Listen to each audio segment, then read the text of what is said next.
Oh, you got the yellow. Good evening. I'd like to call this Thursday, October 12th, meeting of the Tacoma School District Board of Directors to order. Would you please rise and join me for a flag salute? I pledge allegiance to the flag of the United States of America and to the republic for which it stands, one nation, under God, indivisible, with liberty and justice for all.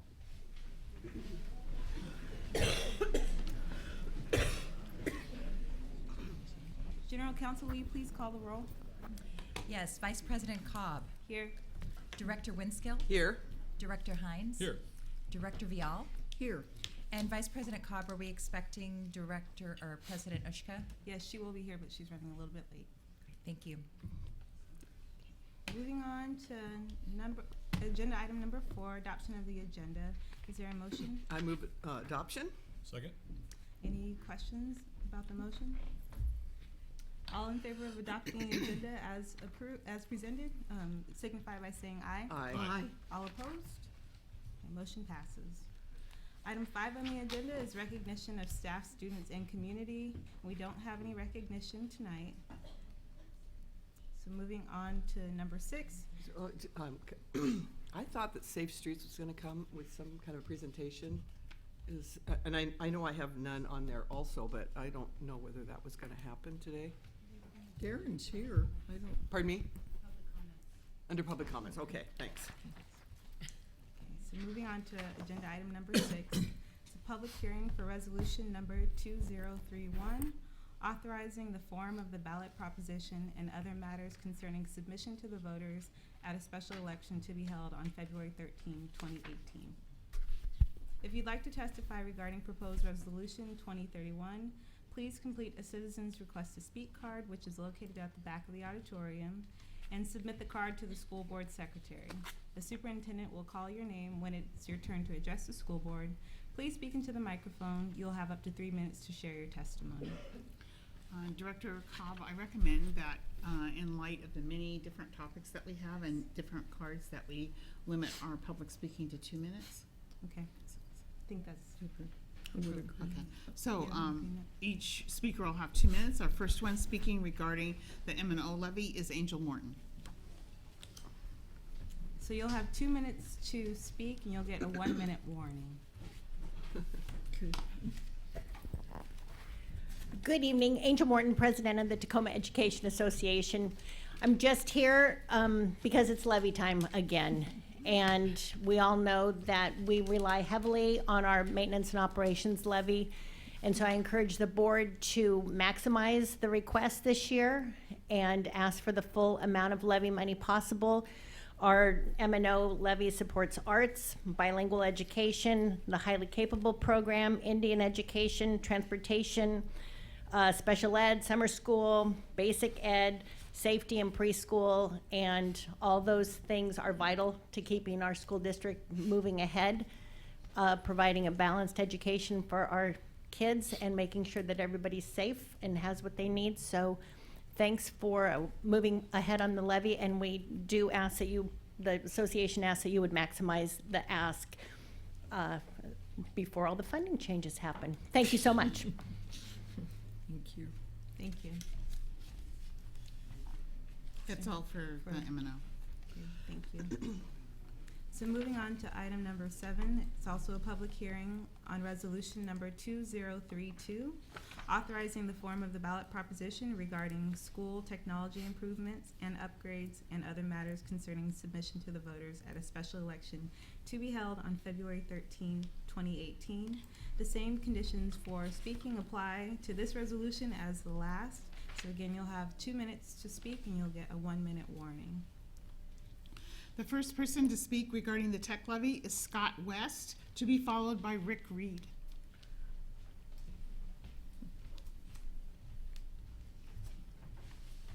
Good evening, and thanks for this opportunity. My name is Scott West, and for over 30 years, I've been involved in the technology field.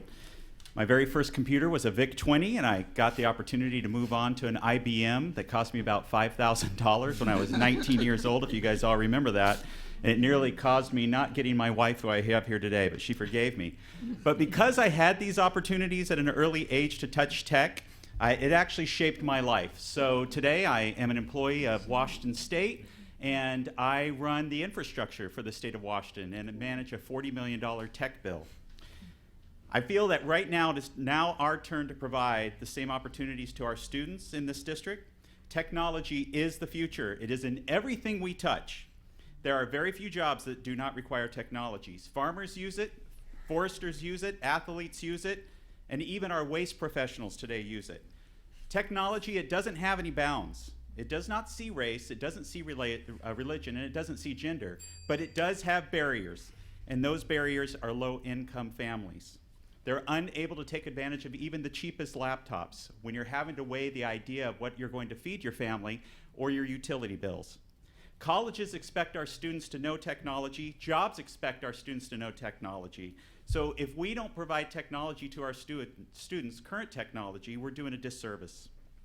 Want to give low-income students an opportunity to graduate and succeed? Give them the hands-on for current technology. Do you want our special needs kids to be able to be involved and succeed? Give them the opportunities for technology, current technology. The ask is small. The opportunity is great. Approve the levy and watch our students create, discover, and improve. Within our schools lie the next Gates, Musk, or even Bezos, or maybe just a guy like me who runs the state's infrastructure. But without our help, this goal is hard to reach. Thank you for your time. Thank you for your comment. Rick Reed, followed by Asmari Alegria. Good evening. My name is Rick Reed, and I've got to raise this up a little bit taller. There we go. My name is Rick Reed, and I am a teacher librarian at Manitou Park Elementary. I have been there for 21 years. This is my 21st year there, and just really blessed for what I get to do and be with the kids. But I'm here to speak on the levy as well, and I guess I don't have anything prepared, and the reason I didn't is because I want to speak from the heart. I've been teaching for 21 years, and I see kids on a daily basis, and I've been working with kids, and since I've started, I have, excuse me, I'm a little nervous. And I got a massage before I came here, too. I thought that would help. Should have gone So- afterwards. I feel good, but to be able to look in a kid's eyes and see the excitement that technology brings is just something that it just reignites the passion within me. And to be able to see them, for a kid, a good majority of our kids at Manitou Park, they don't have that technology. I usually ask the kids at the beginning of a class, I said, how many kids have technology at home? Half the kids have it. And then they get to come to school and they get that chance to get on a computer and be part of a world that is engaged in technology is something that's amazing. And since the library has become part of the instructional technology department, I think it's been just it's been awesome. It's been a good thing to help me out as a teacher. They bring technology in a card of. I'm sorry. Yeah, it's a good thing. All right. Thank you for your comment. Thank you. Thank you. Asmari Alegria, followed by, I think it's Vinaha Ferrer.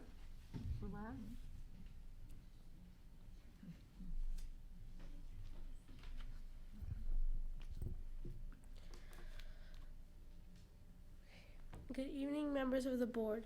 My name is Osmari Legre, and I am an 8th grade avid student at Gray Middle School, a Microsoft Showcase school. I am here to tell you why technology is important to me and our district. The main reason why technology is important to me is that I learned English using technology. This includes a program called Rosetta Stone. This has given me more opportunities as a bilingual person. I also got the chance to lead a Skype call in Spanish and English for Spanish-speaking families with Beatriz Mendez Gancia, a program manager at Microsoft for Security. This happened last spring during our tech showcase I also had a chance to visit Microsoft's offices with Tecnolochicas to learn advanced coding and speaking to a panel of Hispanic Latin women at Microsoft. As a school, we use new apps like Teams and Sway in our classes to communicate and collaborate together on our projects. I believe that these opportunities in middle school and high school can help and make others get into amazing colleges and have great careers. Approving the technology levy is important for our future because technology will be our future. Thank you. Thank you. Thank you. Vinaha? Is Vinaha here? I hope I pronounced your name correctly. And please feel free to say your name when you come to the mic so that they know what it really sounds like. And next is Jayla Wahi. Hi, my name is Vanasia Ferrer, and in my following speech, I will be explaining why technology is important to me and why you should approve the tech levy. In my opinion, technology is really important to me and very useful. I am a 7th grade AVID student, and in my AVID class, we use Teams very often. Teams is a way that helps me stay more organized with schoolwork and stay on top of my game. Also, for example, if there's a new student or a student misses out on school, Teams can help them because it can help them understand what they missed out on, and it can help them make up the work they missed out. Without Teams, it would be harder for me to keep track of my schoolwork and things I might have missed out on.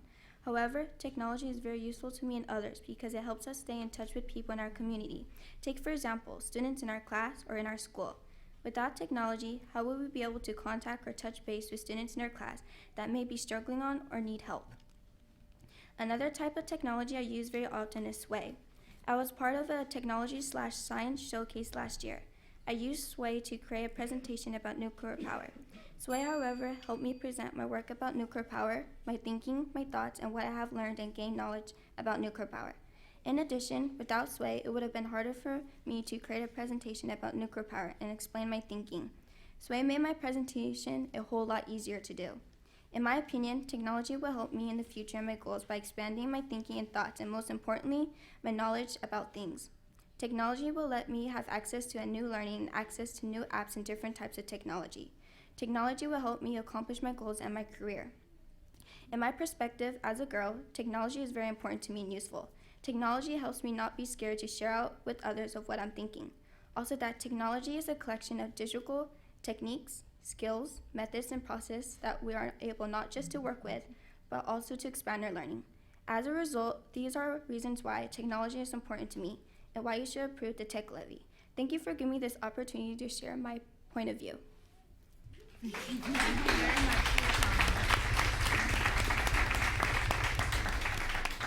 Jayla Wahi. Repeat your name. That's okay. Jayla Waichi. I'm on the way there. I am a high school English teacher at Foss High School. Actually, one of my students, Annika's right there. Actually, a lot of what I was going to say has already been said, so I think what I'm going to do is just tell a little story. The other day, I was in class, and as Annika can tell you, I'm using technology and fully integrating it in the same way that these young ladies were explaining, using Teams, Notebook, and so on. And one of my students, a young lady, African American, low-income family, was voicing her frustration over learning how to use all this technology.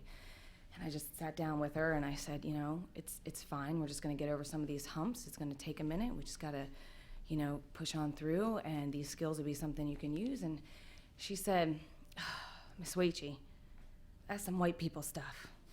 This is some white people stuff you're trying to make me do. And I just thought, wow, she's right? Like, we all know what the numbers are for women and people of color in technology. And so for me, all of this stuff is really a big part of it, but it's also a big equity issue.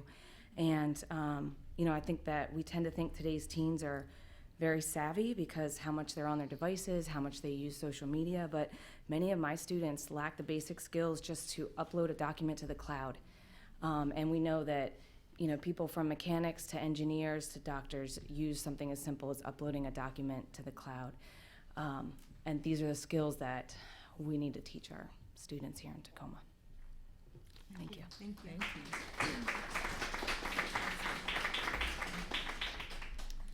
So from there, we'll move on to the public hearing for item number 8.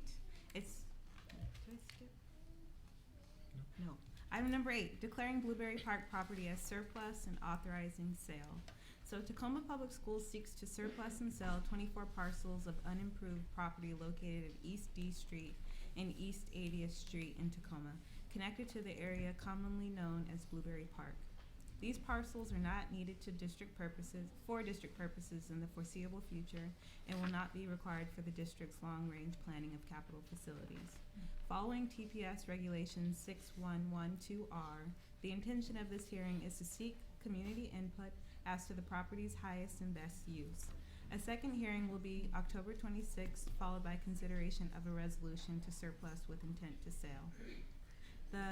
I'll read it one more time so that we're all clear. If you'd like to testify regarding this proposal, please complete a citizen's request to speak card, which is located at the back of the auditorium, and submit the card to the school board secretary. The superintendent will call your name when it's your turn to address the school board.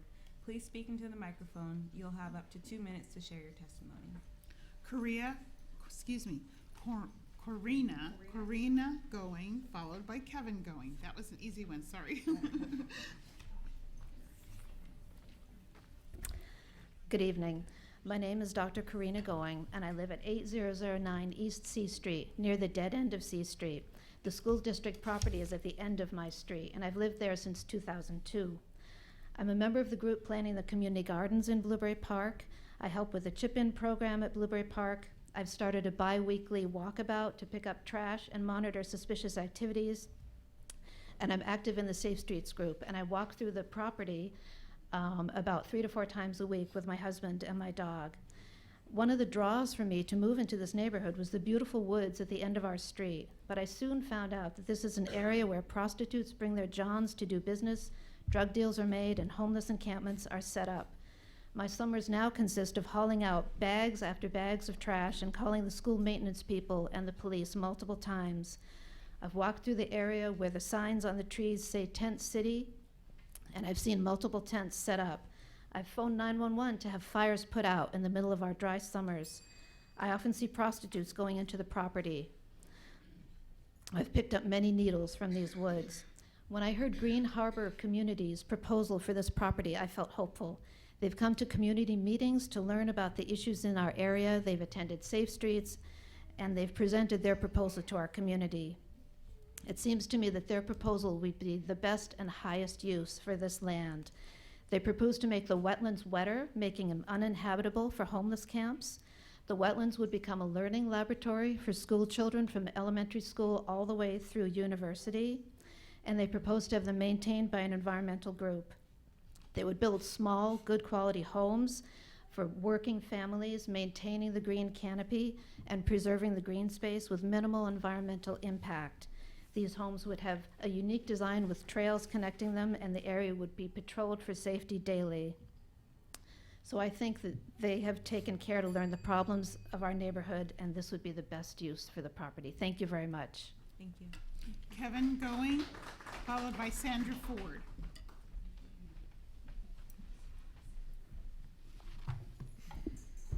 Good evening, thank you. I don't think I can follow that. That's my spouse, and we live together, so I'm also a resident of Blue Park. My name is Kevin Going. What I would add to that is my own caveat and my own stories. I walk the property, school property, daily. I'm the park steward for Blueberry Park through the Metro Parks chip-in program. So I walk the park daily as part of my commitment, my volunteerism through the park. I think what's consistent is what my wife has mentioned is consistent. The activities that we've noticed over the past 15 years living in the neighborhood continue. I think what I have seen, have observed by walking the property every day, is that those activities have increased over the last 3 to 5 years. What has saddened me the most and what has changed on the property is when I first moved to the neighborhood, we have a number of school-age children in our neighborhood, and they would play in the woods. They would take their bicycles and ride the trails, build forts, and just do what children normally do, using their imagination during their play. And that has ceased to happen. When I talk to folks in my community, they're afraid to let their children go in and play in the woods now. And I'm afraid also, I started walking the property out of concern for the children. Many of them walk through that property on their way home from school. Larchmont School is the closest school to our neighborhood. And I'm afraid for their safety and what they might encounter. My own story includes encountering prostitutes and witnessing drug deals and other things.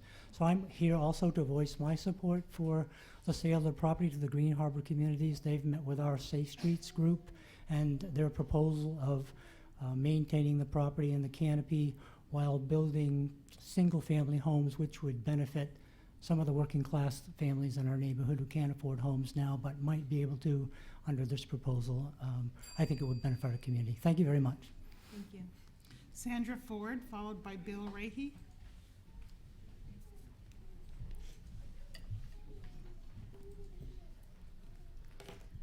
I'm Sandra Ford. Thank you for taking my comments. I live on East F Street, a block from the park, and I moved there 5 years ago, not knowing the challenges that my neighbors were facing. So I joined Safe Streets, and I'm the group leader, and I understand the frustration and the anxiety that these people are going through. I walk through the park. My summers spend cleaning that wooded area. I find needles, I find garbage, I find homeless people, I find prostitutes, and I find other kinds of ugly things that people should not be seeing when you're walking through that property. In addition to helping my neighbors trying to solve this homeless problem, the theft problems, homes getting broken into, people stealing stuff off the properties, around the properties, it's very frustrating to watch this neighborhood just go downhill because of that property. I think the school district has used a lot of the resources of our police department and taxpayers' money trying to keep it clean. When Green Harbors gave us a proposal to do something and develop this property to keep the green space that we love and have a secured, safe environment and building affordable homes, we loved the idea. It brought us hope. So I hope you really consider selling this property to Green Harbor communities to help develop our neighborhood and make it a better place for these people to live, because it's not a very good place right now for some of these people, and I don't want to see the school kids walking through that property and seeing people doing nasty things that they should not be seeing. Thank you. Bill, Bill, followed by Patricia Porter. Good evening. My name is Bill Ray, and I'm the co-founder of Green Harbor Communities. We initially learned about the Tacoma Public School property from a friend of mine that works at the city of Tacoma. They were evaluating options of how to evaluate developing the site to reduce issues associated with homelessness, drugs, and related crimes. We hope that our design concept will work for this property. During our nearly 2 years of research and outreach, we have learned a lot about the property in the neighborhood. We learned that other development plans have been proposed and have failed, either because of environmental issues or resistance from the neighborhood. The neighbors are good, hardworking people with huge hearts. They love their neighborhood, but are tired of dealing with the problems associated with the vacant property. I will let the neighbors talk more about their issues and switch to more of the issues that we're looking at. Our goal for this property is to build affordable housing for the working class that will preserve the characteristics of the wetlands and the neighborhood. Besides the aforementioned social issues, this property has many environmental challenges. Most of the property is wetlands or wetland buffers. For a typical builder, overcoming these issues would be extremely costly and prohibitive. In addition to building quality, affordable housing, we're planning on preserving and enhancing the existing wetlands for the benefit of the community. We plan on investing in the wetlands to make them a learning classroom for students of all ages. Trails and wildlife enhancements will encourage positive property use. We've already reached out to a well-respected NGO to help manage the property. We have also reached out to IDEA and SAMI to help us actually design the trails and do the monitoring of the property when we do the enhancements. We're also hoping to have local scout groups, school groups, students from Tacoma Community College and University of Washington Tacoma use the property for educational reasons and for field trips. I'm running out of time, so I'll just cut it up there, and thank you for the opportunity to talk to you tonight. Thank you. Patricia Porter, followed by Cindy Hayes. Hi, my name is Patricia Porter. I live at 8002 East B Street, and I've lived there since February 1st, 1973, almost 45 years. When I first moved into my house, it was great. And then the opiate crisis started, and for a long time we never knew who owned this property, but we discovered that the Tacoma School owns it. In the past 5 years, I've had to spend a lot of money to keep my house safe. Cameras, motion sensors, car alarms, truck alarms, locks, chains, and so on. The Tacoma School property has become a den of garbage, drug deals, prostitutes take their johns out there, and we've had nothing but trouble. If my property was let go to garbage and drugs and homeless camps, code enforcement would be at my front door. But it seems the school doesn't have to do anything about it. At one time, there was a dirt road connecting B to C Street. It was so horrific that the city ended up putting cement blocks there to keep the traffic from going through there. It was used for drunks to park and pass out, prostitutes to conduct their business, drug deals, and people to dump their garbage. So a street connecting the two streets does not work. It's been tried and failed miserably. We are tired of having to constantly watch our homes and having motion sensors go on and off all night just to keep the traffic down.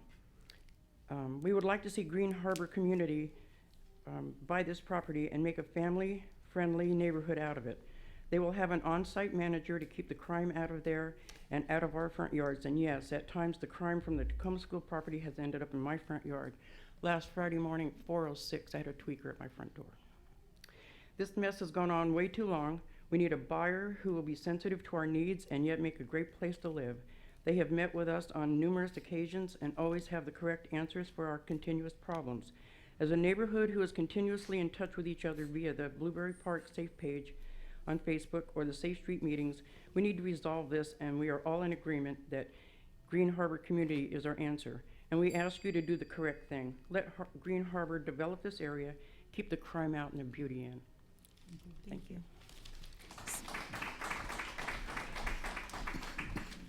Cindy Hayes, and Cindy will be followed by Joe Lonergan.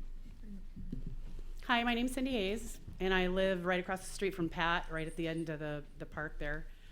I've lived in my house for 19 and a half years, and when I first moved in there, you know, just like everybody else, loved the woods. My kids were little, and they loved to go out there and play in the woods. About 4 years ago, I found myself so frustrated, walking out my front door and watching prostitutes perform their acts right there. I got really frustrated, and I went to the Safe Street meeting, and I thought, I'm gonna let them know that I'm so mad. And I went there and I listened, and I couldn't believe all the people that were as mad as I was. I just couldn't believe it. So I thought, well, who are you? They were my neighbors that I didn't know. So I created a Safe Street page so that we all knew each other, and now we all do. We're all mad about the same thing. Everything you've been listening to, it happens daily. This last week, Pat and I have been putting up with a car full of people, same people, every night, coming there telling us that they can go out there and do whatever they want because it's public land and they can do it. They tell us what they're doing. We go out there, we take pictures of them, we confront them, we tell them that they don't belong there, but they don't care. We would really like to see Safe Harbor or the Green Harbor buy this place too so that we could change what's going on there. I had a gentleman from the woods follow my grandson into my house and shut the door behind him in broad daylight. And you want to know where we were? In the house. Right there. My son, 6'5", was in the front room. You know, it's ridiculous what we have to put up with. Hopefully you guys will sell to them and make our neighbors safe again. Thank you. Joe Lonergan, followed by Evan Brubaker.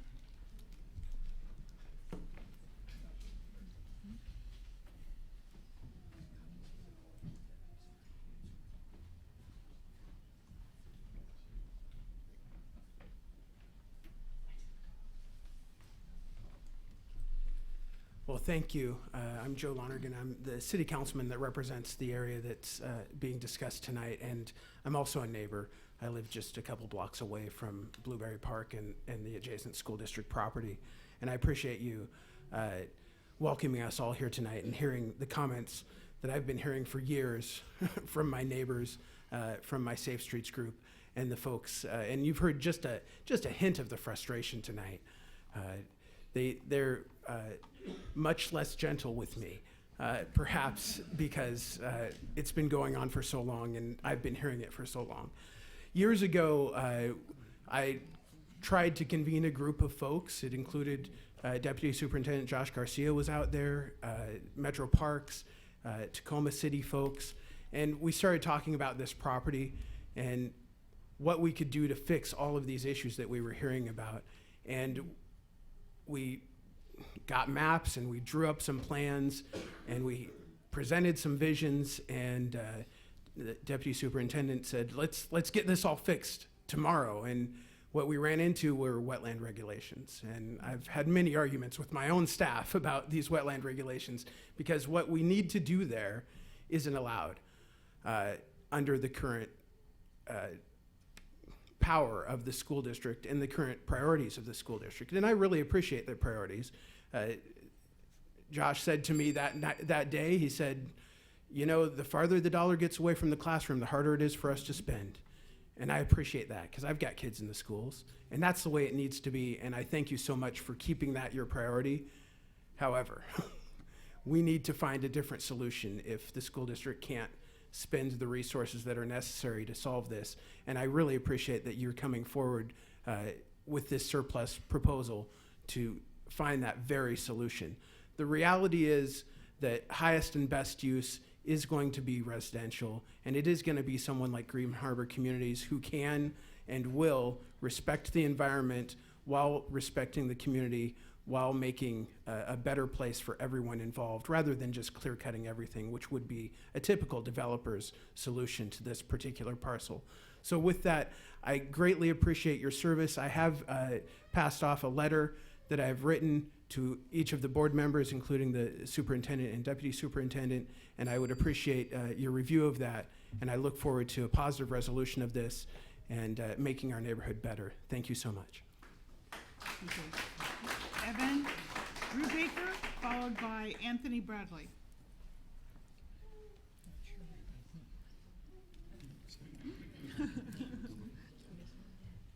Past your bedtime, so I'm sort of risking it. My name's Evan Brubaker. I live at 7451 A Street. I've lived there for 13 years.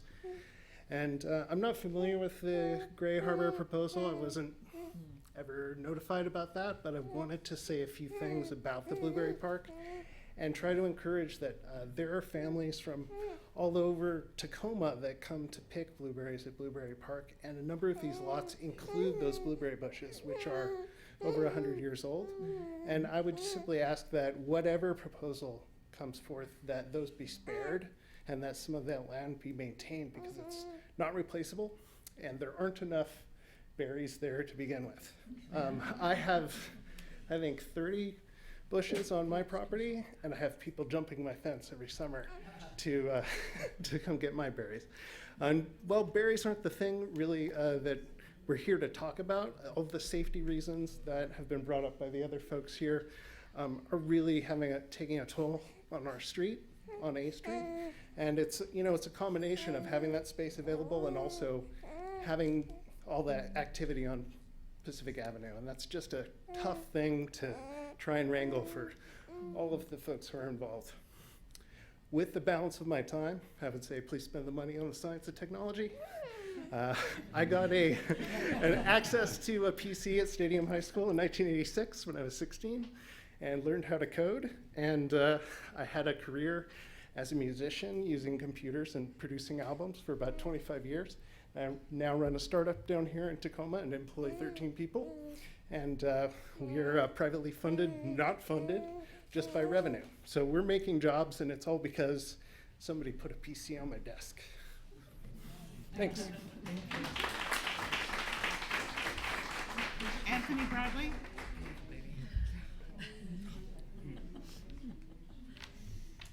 Hi, and thank you for taking the time to hear us. My name is Anthony Bradley. I'm here representing the community, and specifically Grace Missionary Baptist Church, which is a church who backs up to the wetland area of the school district property. Really quickly too, because I have been talking with Green Harbor communities as they've come to our church to meet, as we've discussed the various things we're doing in the community. There is a lot of attention being paid to and respect being given to the Charlotte's Blueberry Park, the existing blueberries there. And this developer, more than any I could imagine, is going to respect the heritage and the fruit that we get to glean there. So I think that they're the right people for that. With regards to what I wanted to say, hopefully I didn't just kill all my time. Seriously? Oh, that's a minute. That's funny. All right. So really quickly, I met my wife, and this was her church before it was ever mine. It was always her dream to be married in her church. One of the many thousands of nefarious activities that has happened there is 12 years ago, 2 weeks before our wedding, a young man made napalm in the wetland area behind our church, spread it across the back of our church, and burned it to the ground. We were forced to get married in a rinky-dink hotel convention center. It wasn't exactly the stuff that dreams are made of. And things like that have been impacting people's lives. And that area, left unattended, has been a breeding ground for those kind of things that have those kind of impact. Becoming a part of the church and working with the children in that community, I've seen a ton of missed opportunity. The kids are told to stay away from the area. I just got a little bit more. But with what Green Harbor intends to do with the wetland, it's going to become a destination for them to be able to learn and grow instead of something to be afraid of. Last thing I'll say is that the people of the church, the people of the Safe Streets, Harvest Pierce County and what they're trying to do with the garden project there at the Blueberry Park, we've put in thousands of hours. We're there 3 days a week working with the kids. And you guys, because of the power that you wield and the decisions that you can make, can do more to impact that community than we do in thousands of hours. You guys have an amazing opportunity to do good, and I really am pulling for your decision to be for Green Harbor communities. Thank you.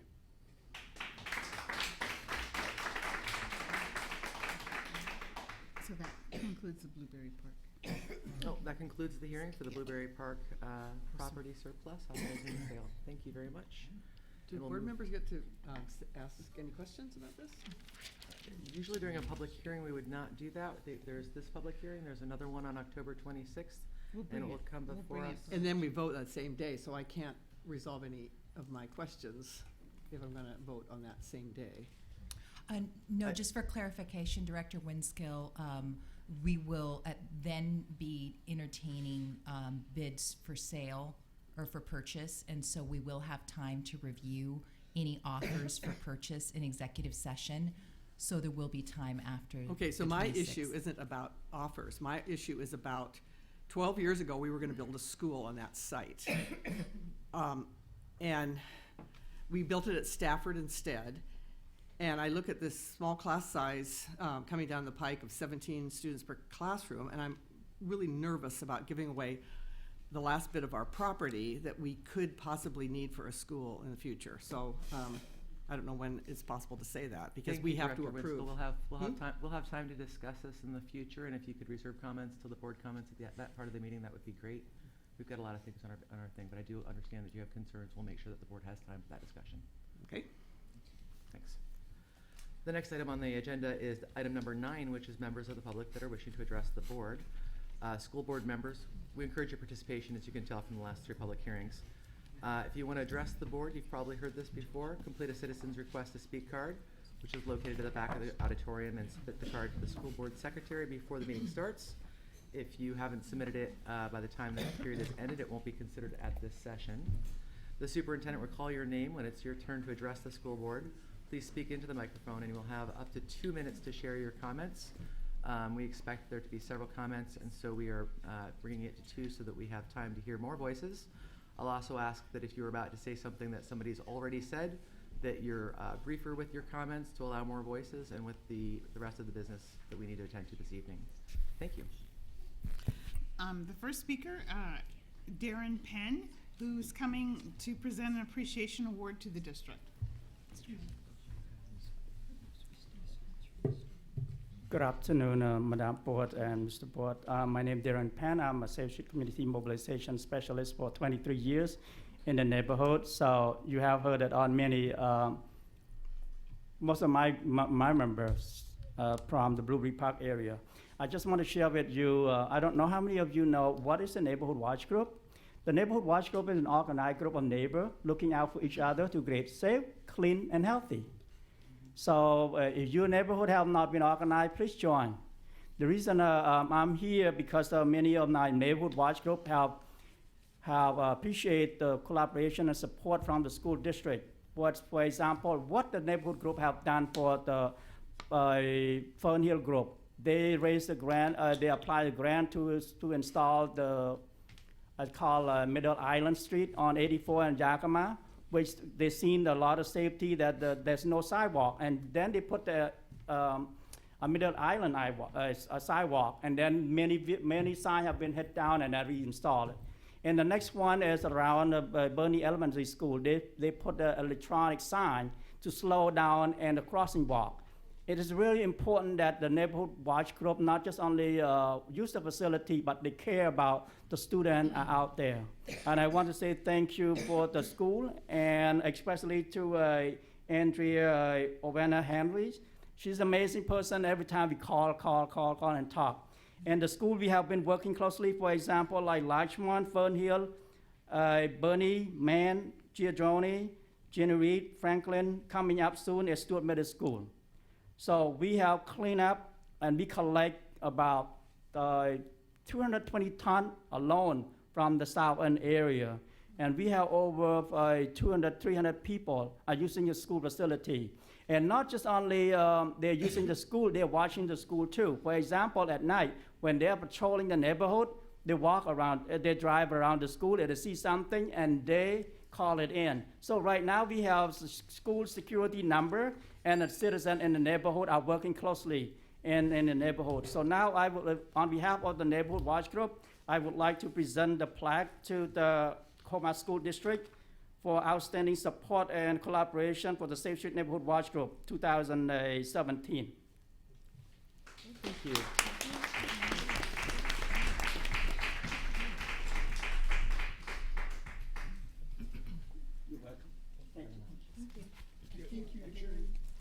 Yeah.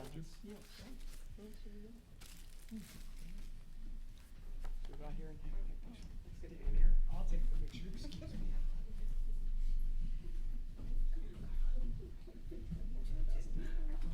I'll take it. Okay. I see some diamond. I see a little duct tape on your. You're bright like a diamond. Okay. Almost. Short. Let Andrea in front. Yep, right there. Perfect. Everybody look real quickly. 1, 2, 3. Everybody say Safe Streets. Safe Streets. One more. Fantastic. Thank you. Thank you.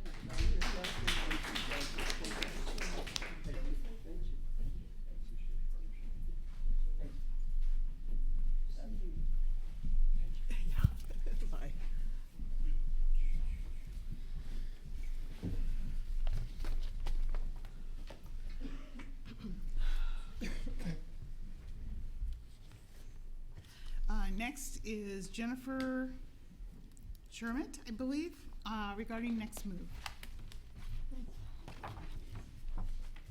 Good evening. My name is Jennifer Chernett. I am the proud parent of a 6th grader at Wainwright Middle School, so thank you all for your service. I'm also the member programs coordinator at the Tacoma Pierce County Chamber of Commerce, and I'm here tonight to speak in support of the Next Move program. I was recently approached to have an intern for this semester, and like most nonprofits, the chamber struggles with lack of resources, lack of funding, and so obviously having an intern come in is of great benefit to us. But as a parent, I have a different perspective really of the value that it brings to our students. And I have a student, she's a senior at SOTA. She's interested in pursuing photography as a career.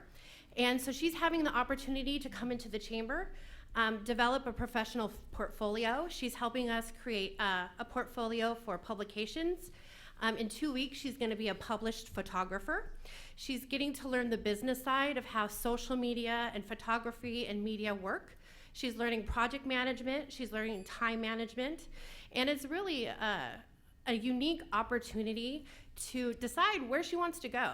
I can tell you, I probably changed my majors 12 times in college. Probably could have saved a lot of money, at least my parents' money. And so it's really invaluable. And I think the Tacoma Public Schools has really led the way in innovation with, you know, the creation of SODA and SAMI and the Ideas School. And I just don't think you can put a price on what these types of programs can do for our upcoming youth and our workforce. So I would just ask that you continue to be innovative and think ahead, support our leadership, such as Michael Stein-Ryan, who is my point of contact at Next Move, and just continue to support our students. Thank you. Thank you. We have two speakers speaking regarding from Bryant. Suzanne Stewart is first, and then Tina Taylor.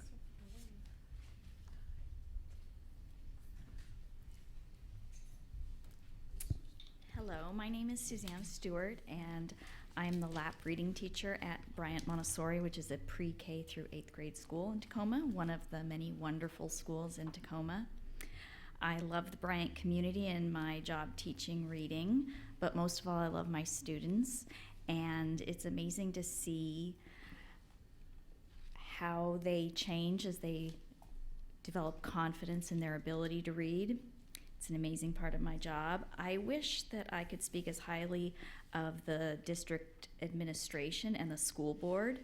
Unfortunately, the paltry raise offered by Tacoma Public Schools to teachers this year, especially when it's compared to the raises that neighboring school districts are getting, is a slap in the face.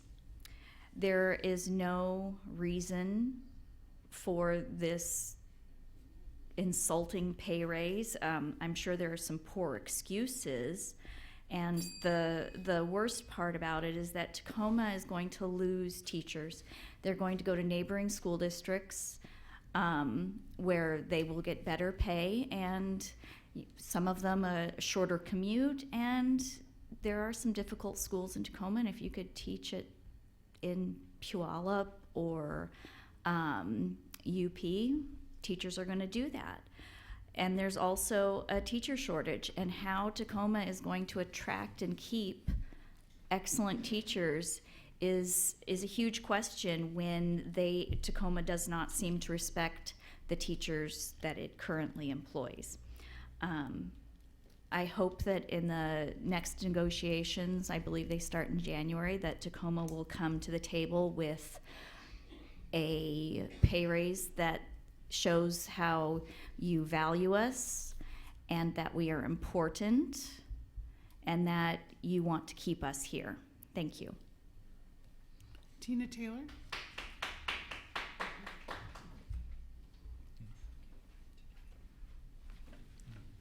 Hi, I'm Tina Taylor. I teach 4th and 5th grade at Bryant Montessori, which is one of Tacoma's innovative schools, and it's a great place to work. The students are wonderful. My colleagues are amazing. Our new principal's getting off to a great start. We really support each other. We support our students. I really encourage you to come visit us and see what we do there.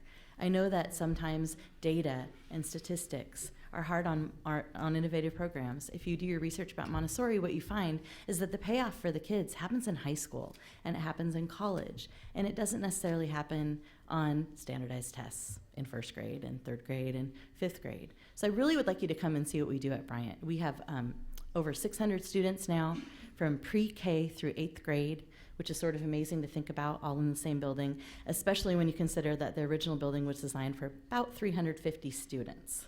So even in spite of our space constraints and the big range of students that we teach every day at Bryant, there are amazing things going on. So board members, come see what we're doing. Meet our students, talk to our staff, talk to our teachers. We have great volunteers. We have excellent hourly employees. There's always something interesting going on. So I really would like to invite you to come see what we do. Thanks.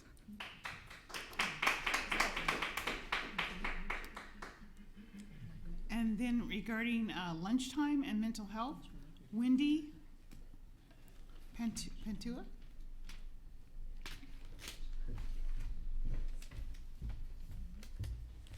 Hi, good evening. My name is Wendy Pantoja, and I'm a parent of the Long Elementary School, and I'm also food advocate.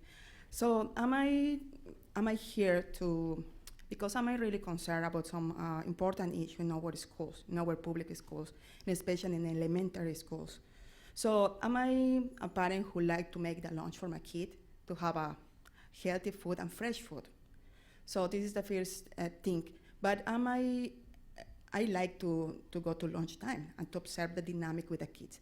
So the thing who am I observing all this time when my kid is in the school is the kids have a really short time for lunch. So they have basically 10 minutes for have a lunch. So they are all in hurry. So they have the time for be taking the food and to clean the room, but between that time, basically they have 10 minutes for have a dinner. And the little kids need time for open the cheese of the stick of the cheese, the little bag with milk. They need time. They are kids. They are not militaries. They are kids. So I'm observing this dynamic, and not many parents are going for lunchtime. But the thing who am I looking is, like, many parents are paying for that food, and the kids have no time, and they're in hurry. Many times the kids are not eating well, they're losing weight, and they are in hurry. It's a stressful time for the kids. This is not keeping for me. If the kids can to have a little bit more time for have a really nice time in lunchtime, we can to improve our academic standards. The kids are growing, so they need strong bonds. How I repeat, many kids are losing weight because it's the only time when they are eating. Because many parents are all time in hurry, and many parents are not taking too much care about the food with the kids.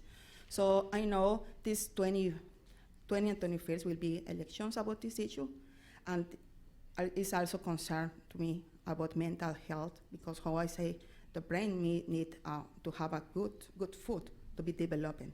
So I think if we can to expand that time for the lunchtime, we can to have a better standard. So I would like, this is the last thing, I would like. We appreciate your comments. Can you tell us what elementary school you're referencing? And DeLong. DeLong, DeLong okay, Elementary. thank you. Your time has expired. We appreciate your comments. Okay, thank you. Only one thing, I Well, would like. We're done, we're finished now. Thank you so much. Yeah, I would like Yeah. to you expand the So- lunchtime for kids. Okay, Thanks. yep.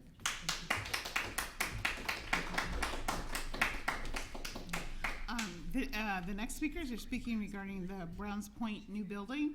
First one, I'm sorry, I can't pronounce the name. Looks like the last name is XU. Shu. Thank you. Thank you. And please, you can pronounce your first name for me. Thank you. I appreciate it.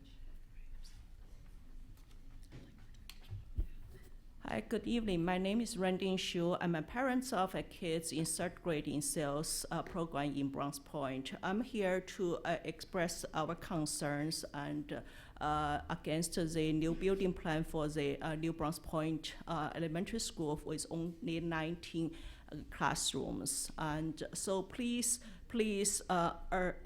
vote no for the plan for only 19 classrooms, and vote yes for minimum 22 classroom. And if you think further communication or investigation is necessary, then please hold, then we can do more research and then get agreement with the community and parents and student and teacher in that school.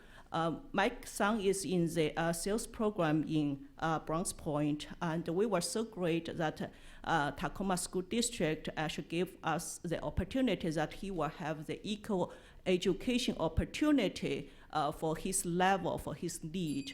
And then we think the sales program in the Browns Point this year was great and very successful. And then we heard about the plan for the building with only 19 classroom, which is much smaller than it suggested. First, this new plan may not really comply with the new law, which is McCleary Act and I-1351, which just passed this year, which instructs school district to reduce the classroom size from kindergarten to 5th grader. And then second, this plan also did not count consider the local population growth in Northeast Tacoma and the Browns Point area, and the need for extra classroom for other school activities such as art class, Spanish class, or pre-K class. So this will lead to further discussion later. We don't want to be a scapegoat later for the sales program, and we point to each other the finger. So we have to decide which education is important for the kids, or which one you want. Do you want a better classroom, or do you want a better education? Thank you so much for your Thank you so comments. much. Appreciate it. Lacey O'Connell, followed by Jeannie Nist.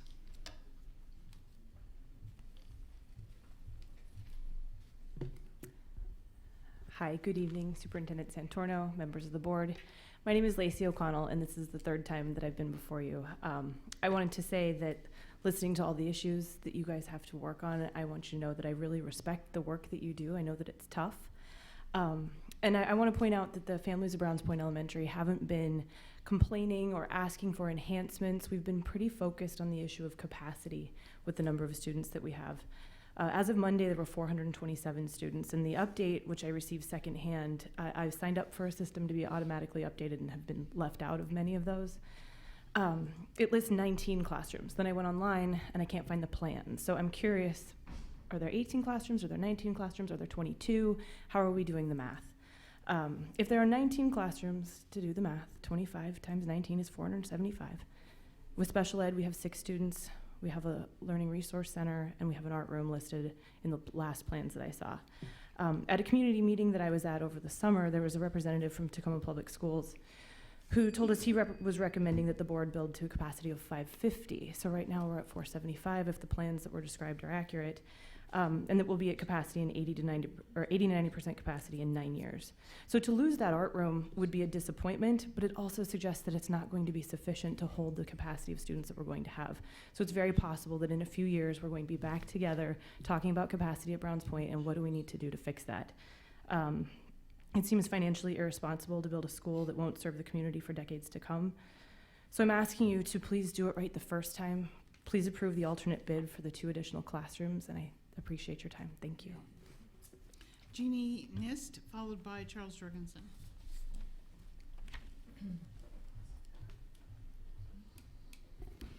Good evening. My name is Jeannie Nist, and I'm a parent of 2 students at Browns Point Elementary School. I'm also an active parent volunteer, and I've served for the past 24 months on the Design Advisory Committee for the new school. I want to say thank you to those of you who were able to attend our groundbreaking this morning. As you saw, the community is excited about the opening of the new Browns Point Elementary School. I want to make sure that I say that. And I'm going to try and make my remarks brief. I did send you all an email earlier today, which I'll leave copies of if you didn't have a chance to see it. We understand that tonight is the night that you're going to make a decision on the construction bid package and whether or not the 2 alternate classrooms will be funded. And I couldn't in good conscience let you make that decision without coming tonight to remind you that this is still on the minds of the members of our community, and we still strongly believe that the school will not be large enough to meet the programming needs of our community without those 2 alternate bid classrooms.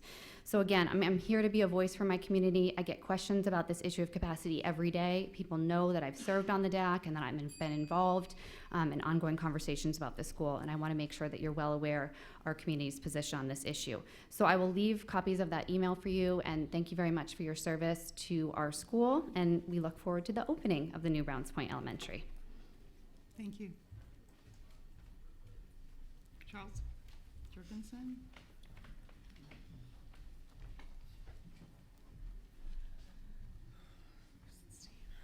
Good evening. My name is Charles Jorgensen, and my children are students in Tacoma Public Schools. Our community has closely followed the Browns Point Replacement School project for the past 25 months. The email announcement we received on Friday, October 6th, that the district intends to construct a new Browns Point school with 19 classrooms was a tremendous disappointment and is fiercely opposed by the community. We believe a school built with only 19 classrooms will not serve the needs of our students. In addition, we're very concerned as to whether the proposed school will comply with the law regarding class size limits. Current law in Washington State instructs school districts to reduce class sizes in kindergarten through third grade to no more than 17 students or 15 students in high poverty schools, and reduce class sizes in third through fifth grade to no more than 25 students or 22 in high poverty schools by the start of the 2018-2019 school year. The law requires that school districts maintain class sizes at or below the new standards. There is an exception, however, for school districts that currently lack sufficient classroom space in existing facilities. They may use class reduction funds for additional staff providing services to students. This means, for example, 2 students might be assigned to serve students in one classroom, thereby reducing the class sizes measured by students per teacher, not per classroom. However, we understand this exception was intended as a temporary measure only until the district can provide additional classrooms in those existing facilities. This exception provision was not intended for existing school buildings and facilities. It was for existing school buildings, not intended to apply to new or future construction.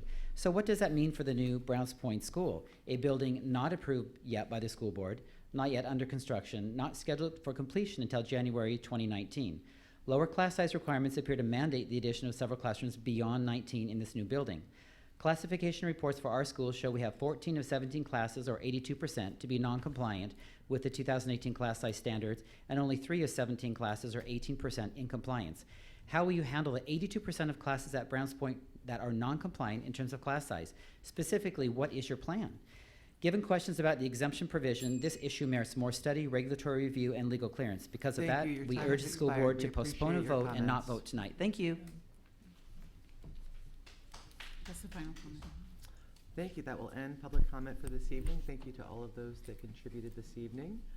Next on the agenda is item number 10, which is the superintendent's report. Item number 10.1 is the summer school Title I report. Thank you. I'm going to ask Jennifer Schaffler to come forward and give you an update on the Title I summer school.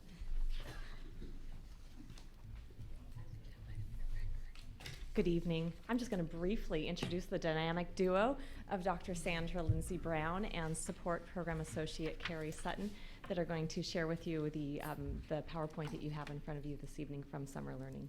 Thank you. Thank you, Ms. Koffler. I don't know, can you hear me? Can you hear me okay? Okay. Thank you so much, school board members, Superintendent Santorno, Deputy Superintendent Garcia. We're pleased to be here tonight to provide the final numbers and give you some very interesting, and we're very pleased with the information that came about during our summer programs this summer. We increased percentages and just had a lot of participation, and we're very happy to present that to you today. And Carrie will present that to you. You should have received that in your packet, so we will begin. Thank you for the opportunity to be here. It's really good to be with all of you again a year later. So to give you an overview of what we'll be touching on, we will be giving you a data snapshot, exploring our partnerships and how they have impacted students this summer.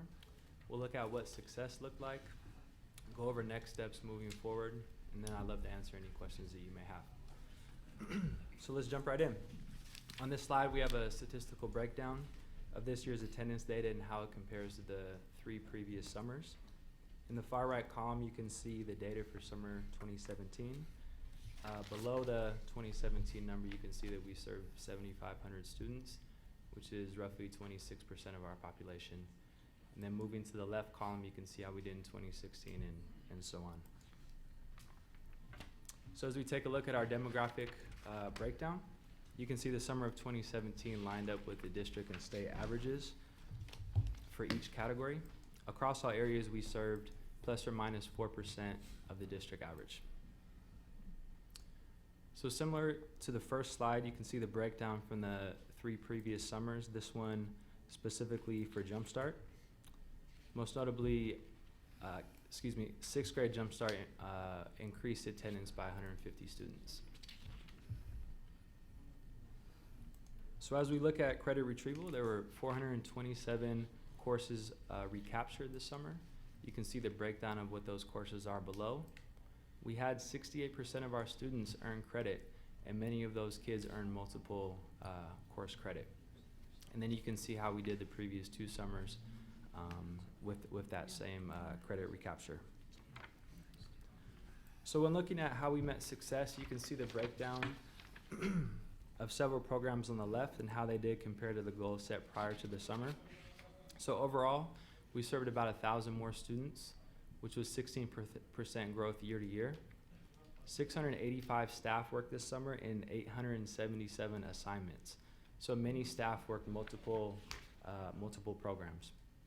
Not to mention as well, there are many staff behind the scenes that work together to make this all possible.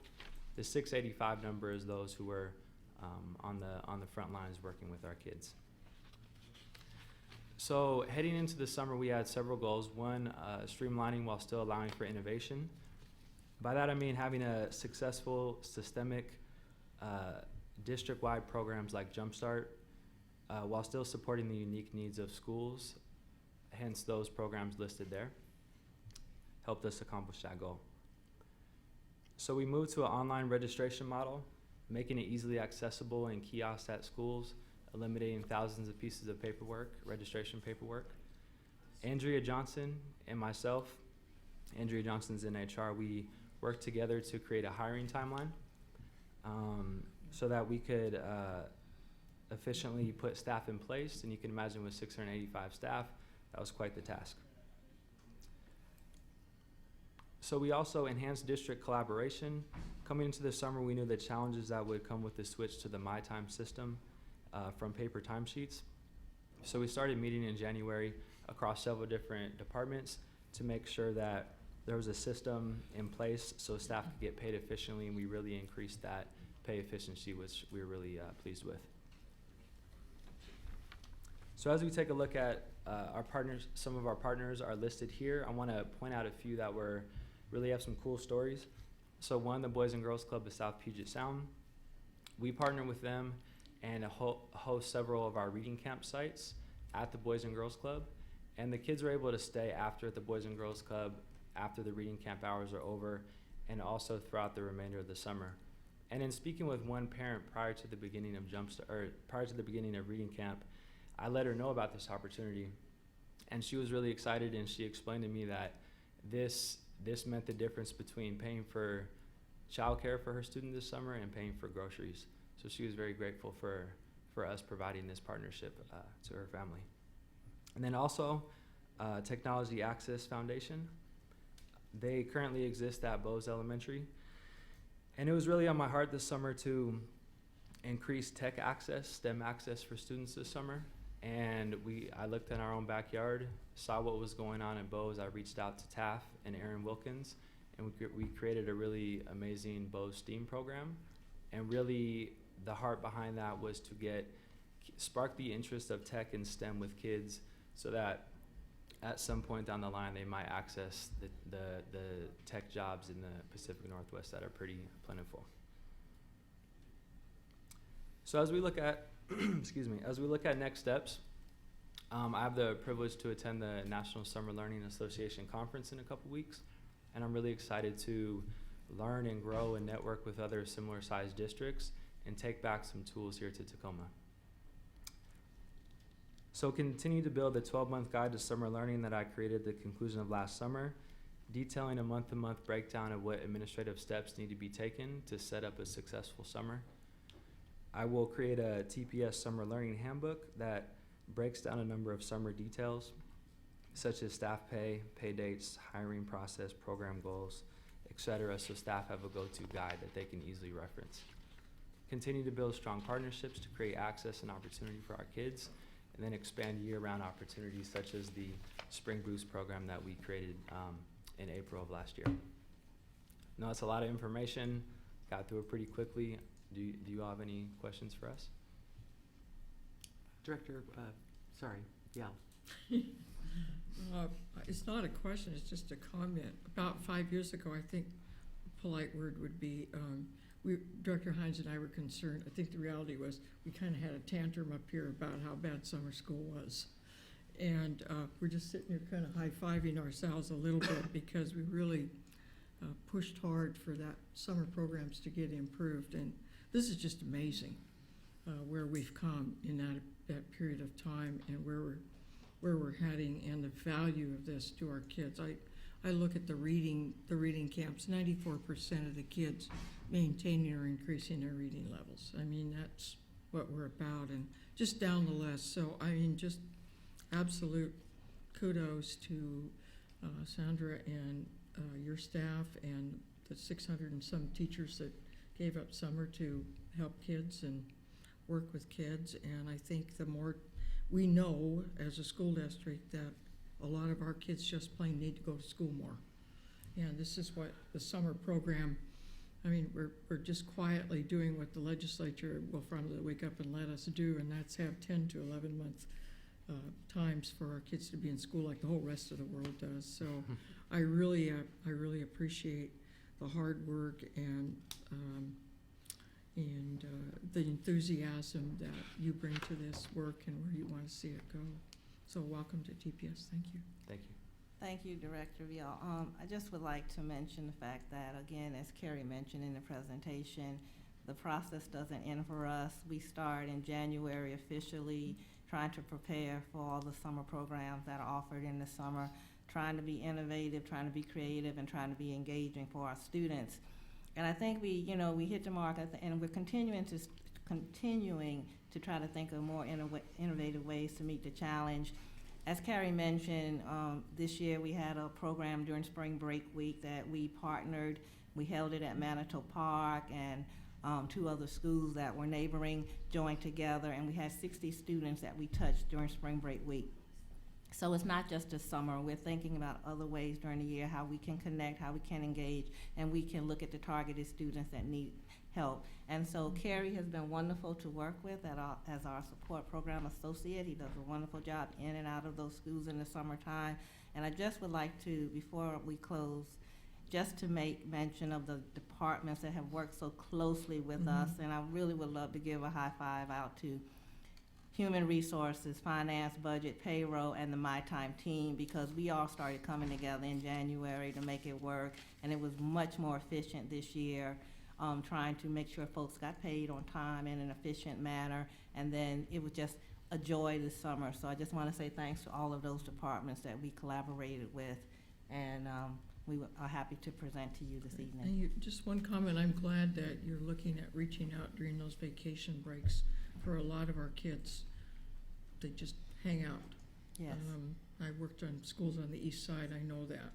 For them, school is their base, and if we can plug some of those gaps for some of our kids, it sounds like it's a great opportunity and give them something to do during spring break and continue to enhance their education. Thank you. Thank you. Director Hines? Thank you for the report.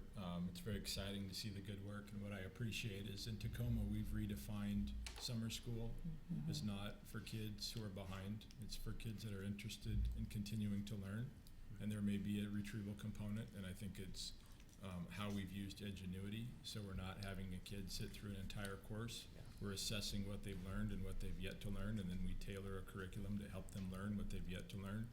But I know that we have all sorts of kids that are there because they're on an AP track and they want to learn how to weld. They have things that they can't build into their traditional 180-day-year curriculum, and so they look for these opportunities. And I'm excited. There's no doubt that you're going to come back next year with even more expanded, exciting opportunities.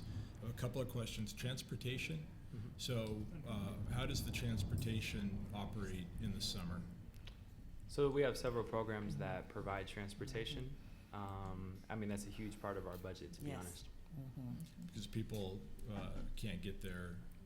We're all about trying to remove barriers. Is it just school buses? Do we have the partnership with Pierce Transit? Are students using worker cards? Is it a mix of that? That's always available to our students that qualify for those worker cards, but we also, transportation is part of our budget. We do sit down, Carrie looks at all the routes and the opportunities for all students to have an opportunity to come to the school that's nearest them, where they may, example, Jumpstart, where they can attend, but transportation is a big part of our budget.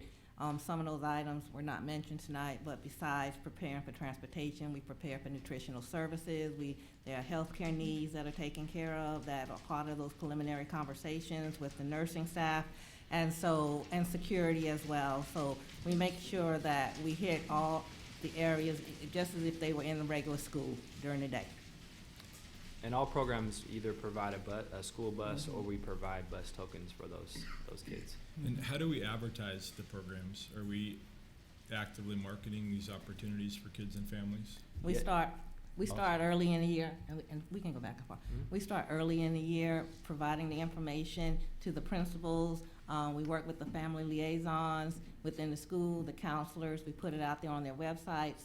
And so we're continuing to like, hey, we want to know that there's some opportunities for you. Again, the amazing partnerships that we have, that kind of triggers them to bring that excitement piece to a lot of our programs. So again, we start very early, and it's just continuing to market it, not only just through the website, again, the school websites, word of mouth, teachers and conferences. So we promote it every way we can. My last question is just what barriers do you see that continue to exist, and how can we help you move the program forward? We've been diligent regarding making sure that we have that funding that's provided, and so the funding hasn't been a concern. We just try to make sure that it's there, and it's been working for us. We have no concerns with ensuring that we can move forward with the programs that we would like to offer. We are in constant communication again with our finance and budget department, so that's budgeted early. We provide numbers that we seek to hope to obtain of our students coming to the program, so that hasn't been a hindrance to us. I guess for me, just trying to be creative and thinking outside the box. Carrie attending the upcoming professional development in Arizona, we're hoping to also come back with more ideas on how large urban areas provide engagement opportunities for their students as well. So that's one piece that we hope to come back with some more creativity for our students. We want to hit the mark. We want to make sure that they have the opportunities. We just want to make sure it's fun, and even just changing a name like to Reading Camp or the Boost, Spring Break Boost, and making it exciting. Thank you. Okay, my turn. I think when you go to this conference, what you're going to find out is probably we could be giving the conference to everybody else. So I like the fact that there's some really interesting things. And my grandson went to basketball camp, which was part of the summer school program, which he really appreciated. So that's all I have to say. I have a couple questions. Vice President Cobb. I was looking at the numbers on the slide that follows the overview. I see that the meal count is down by about 3,000 meals. So I'm just wondering if you have a sense of which sites are down, or if it was down just universally. And then my question is about getting that number up, because I understand the way summer meals work is even if you have a student participating, if you have siblings, you can eat too. Yeah. So I just would really like to know what you think about the decline and how we can get this number up. We definitely checked on the data regarding that piece of the information when Carrie was retrieving it. And prior to this summer, the meals were distributed by the staff, the teachers and the paras, where this summer the meals were distributed by the nutritional services department. And I think that we both agree that that may have been a little bit why the numbers may have been off, because we're not sure if the count last year was as accurate as this year, with nutritional services handling the meals to the students. So we attribute the difference there, but we ensure that the students all were provided with the meals that they should receive. Are these counts reflective of meals served outside of our summer programs? Like, is this reflective of all summer meals served, period, or? It's for programs that were held in TPS buildings. Okay.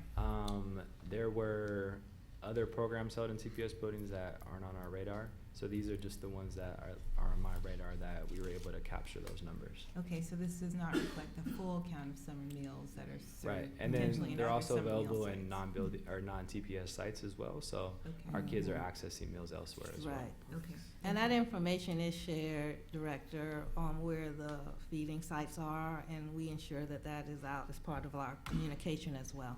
Okay, thank you. You're welcome. Then my other question is about the breakdown of the courses that were taken. That 109 social studies courses is surprising to me. I'm just curious about what I understand that students are not just participating to catch up. some students are participating to get ahead and get courses in, like Director Hines said, that they can't fit in at other times. But I guess this was just surprising to me that the social studies courses made up such a big number of them. So I'm just wondering, is this like Washington State history that folks miss because they moved into the state late, or what is it just a combination of courses? But what's the trend, or are there any trends here? I don't have the exact numbers. Some of a good portion were Washington State history. That is an option available on Edgenuity that a lot of our kids take once they're in high school, even though they're supposed to pass in 8th grade. So many of them were that, plus they're ones that they haven't passed during the school year. So you see a lot of students that need Washington State history because they may, not every district offers it at the same time. And so although we offer it in the middle schools, they may come from a district that doesn't, or it's not from the state, or they didn't take their own state history in there. So there's several different factors. In that said, you also have situations where students are doing credit retrieval or they're doing enrichment. Oftentimes students are interested in social studies as an enrichment option. So various.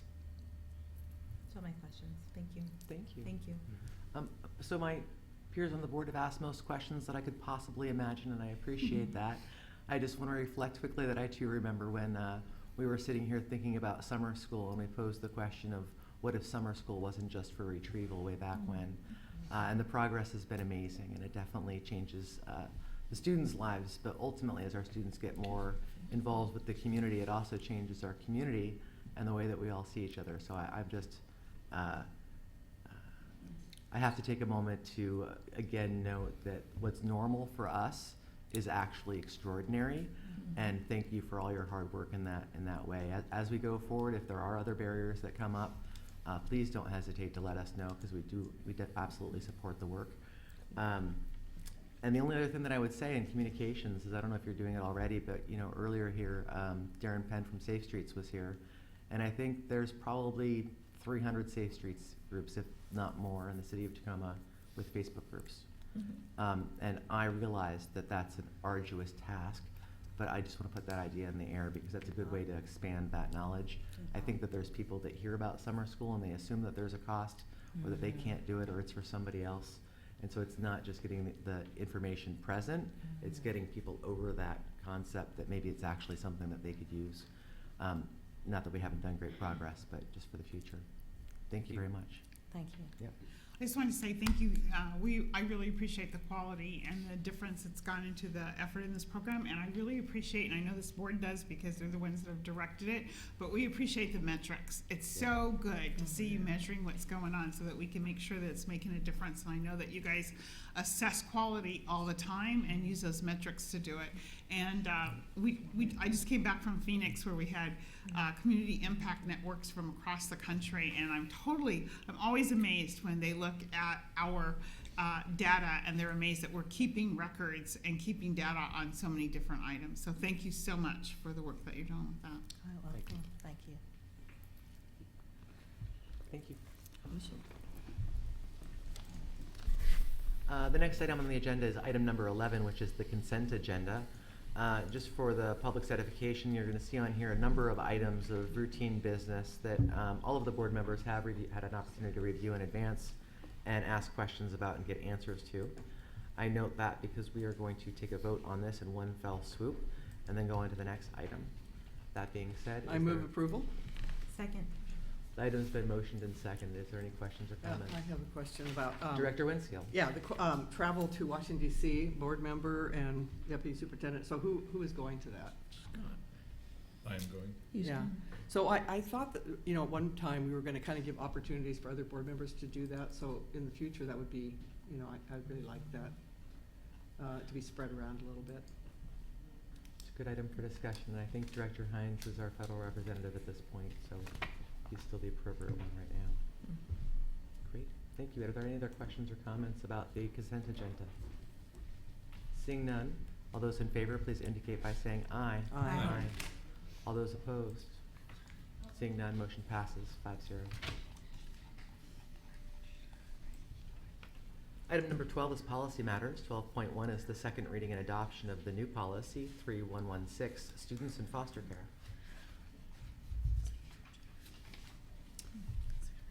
This is the second reading of this policy.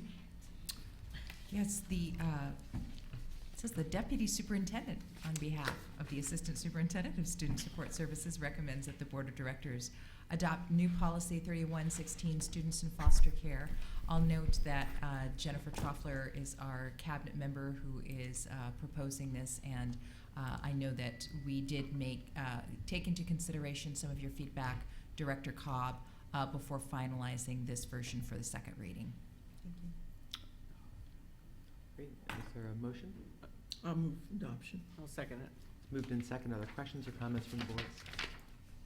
Wonderful. Seeing none, all those in favor, please indicate by saying aye. Aye. All those opposed? Seeing none, motion passes 5-0. Item number 13 is the quarterly financial update. However, there is no quarterly financial update, but you can get updates at tacomaschools.org/finance/pages/financial-reports. Item number 14 is curriculum and instruction, and we have no updates at this time. Item number 15 is business matters. Item number 15.1 is the approval of interlocal agreement TSD 18090 between Tacoma Pierce County Health Department and Tacoma School District number 10. The Deputy Superintendent recommends that the Board of Directors approve interlocal agreement TSD-18-090 between Tacoma School District number 10 and the Tacoma Pierce County Health Department for the period of September 15th, 2017 through June 30th, 2019, inclusive of the amount of $100,000. Move approval. Second. Item's been moved and seconded. Are there any questions or comments from the board? Seeing none, all those in favor, please indicate by saying aye. Aye. Aye. All those opposed? Seeing none, motion passes 5-0.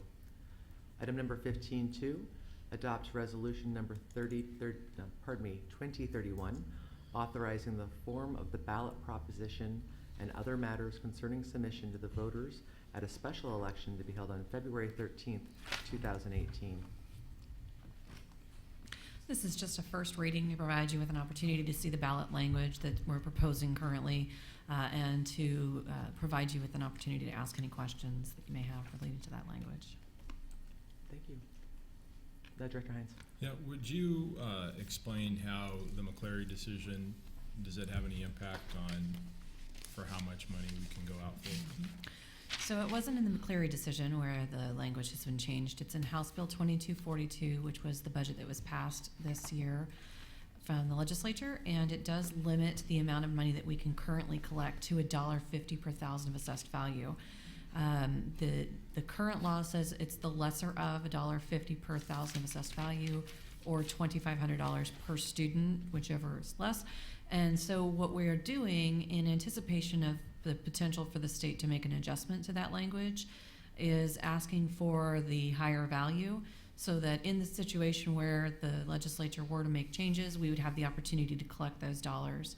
I would add to that, the law limits us to whatever the current law is, right? The law is the limit. So if we're currently limited to $1.50, even though we're asking for $2.72, we can only collect up to that amount.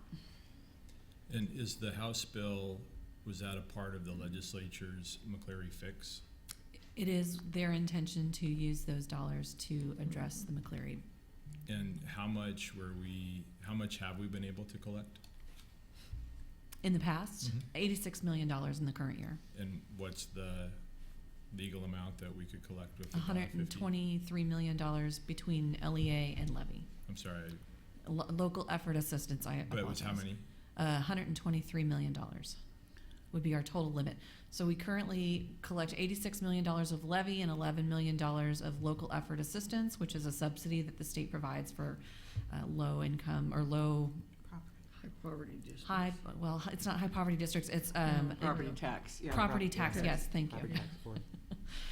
So we currently collect $97 million between those two. We actually have the authority, according to the levy calculations, to collect even a higher amount, but we had taken out to the voters $86 million in the past, so that's what we're limited to right now. Okay, thank you. I have a question. Director Winskill. I thought our total was like 44 million in this. That's what I read, correct, per year? So we had a draft out there earlier this week, and we've been working all week to try and come to some agreement of what the numbers are going to be. So it was added this afternoon or Okay, what was this added? morning. What it was added? A revised draft. Yeah, but what does that draft say? Oh, I'm so sorry. It asks for $70 million in 2018. 72. Okay, so I want to say that I am not in favor of that high amount. When twice as I've been on this board, we have raised the levy amount, and now we're up to about 34%. And I just think that's way too high when you consider that we're going to have the state asking for more money on the property taxes. Our property taxes are still going to be high. We're having much more on this technology issue, and it's just going to put us way up there. And I was really looking for some property tax relief for the citizens of Tacoma, who I am representing as a member of this board. So I didn't get that information. I like the 44 million, and I just don't like the idea of going way up into the 70s. When the last time we raised it, my taxes went up $1,000, and I was told it was temporary, and it's not gone away for 7 years, or 4 years maybe. But so I'm troubled by that, and I'm troubled by asking for that when the state has put something else into place. So our current tax rate is $3.82. I believe I'm speaking with, I don't have the numbers in front of me, unfortunately. I didn't grab the right file, I apologize. But our current tax is $3.82. This would bring us down to $2.72, and then what the state would tax is approximately 95 cents. So it might be a 15-cent increase in the situation where the state were to revise the language. But then our technology is going up by how much? 15 million a year, roughly, or We 13 million a year? We currently collect $10 million. Mm-hmm. We're asking for $24 million. The current rate for 2018, we're anticipating a 40-cent tax for the technology. It would go up to, I don't have it in front of me, 92 cents. So it would go from 40 cents to 92 cents per thousand. Clarifying question, Rosalind. Yes. So the 70 million is the opportunity to collect if the state changes. Correct. Is that accurate? Yes. It does not mean that we will have that ability to do that if the state doesn't change. And if the state doesn't change, isn't the figure more around 38 million? Correct. Okay. And so there's we won't have that opportunity unless we include that inside the language. But there is no guarantee that we will be able to collect that amount. Well, I understand that, but on the other hand, I'm looking at the last 2 years, I think we've increased our budget by about $50 million. And, that's a lot of money that we're getting from the state and that we're spending on education. And I think we need to be prudent with the money that we get. And I just am concerned about the overall tax assessment for Tacoma. We have very high taxes comparing to the rest of this Western Washington. And it's a concern for our local residents, and especially as house values are going up in Tacoma drastically in the last year. Director Hines? Well, just a point of clarification. So we currently can collect 86. $1 million. The highest that we can collect if the state were to change the law is 70. If the law does not get changed, we would go from collecting 86 million to 38-ish million. Somewhere around there, yeah. So a $40 million reduction. Correct. $50 million reduction. What's the average rate? So what's the average tax right now? What's the average house paying right now? What I'm interested in is I believe some of the data I've seen is what they're paying now is going to be comparable to what they would pay in the future. We're just refreshing the money that we use to pay teachers and enrichment programs. It's not on top of what they currently pay. They're continuing, and we've been blessed in Tacoma with taxpayers that fund public education. But there is not a significant increase, because I think what we're hearing from the dais is insinuating that there's going to be, on top of what taxpayers are currently paying, an additional rate applied. And I've not seen any data that supports that. So tax rates have declined, and when we were paying $7.45 a little while ago, 4 years ago, and the rates have declined. But what we're seeing for the individual homeowner is that as your house value, or individual house value, is increasing, the amount that you might be paying could be an increase. So it's dependent upon your own personal home and the impacts of the economy on your home, and then in tandem with the rate that's declining. So some people have seen a decline, and some people have seen an increase. But on average, the numbers I've seen, they're comparable.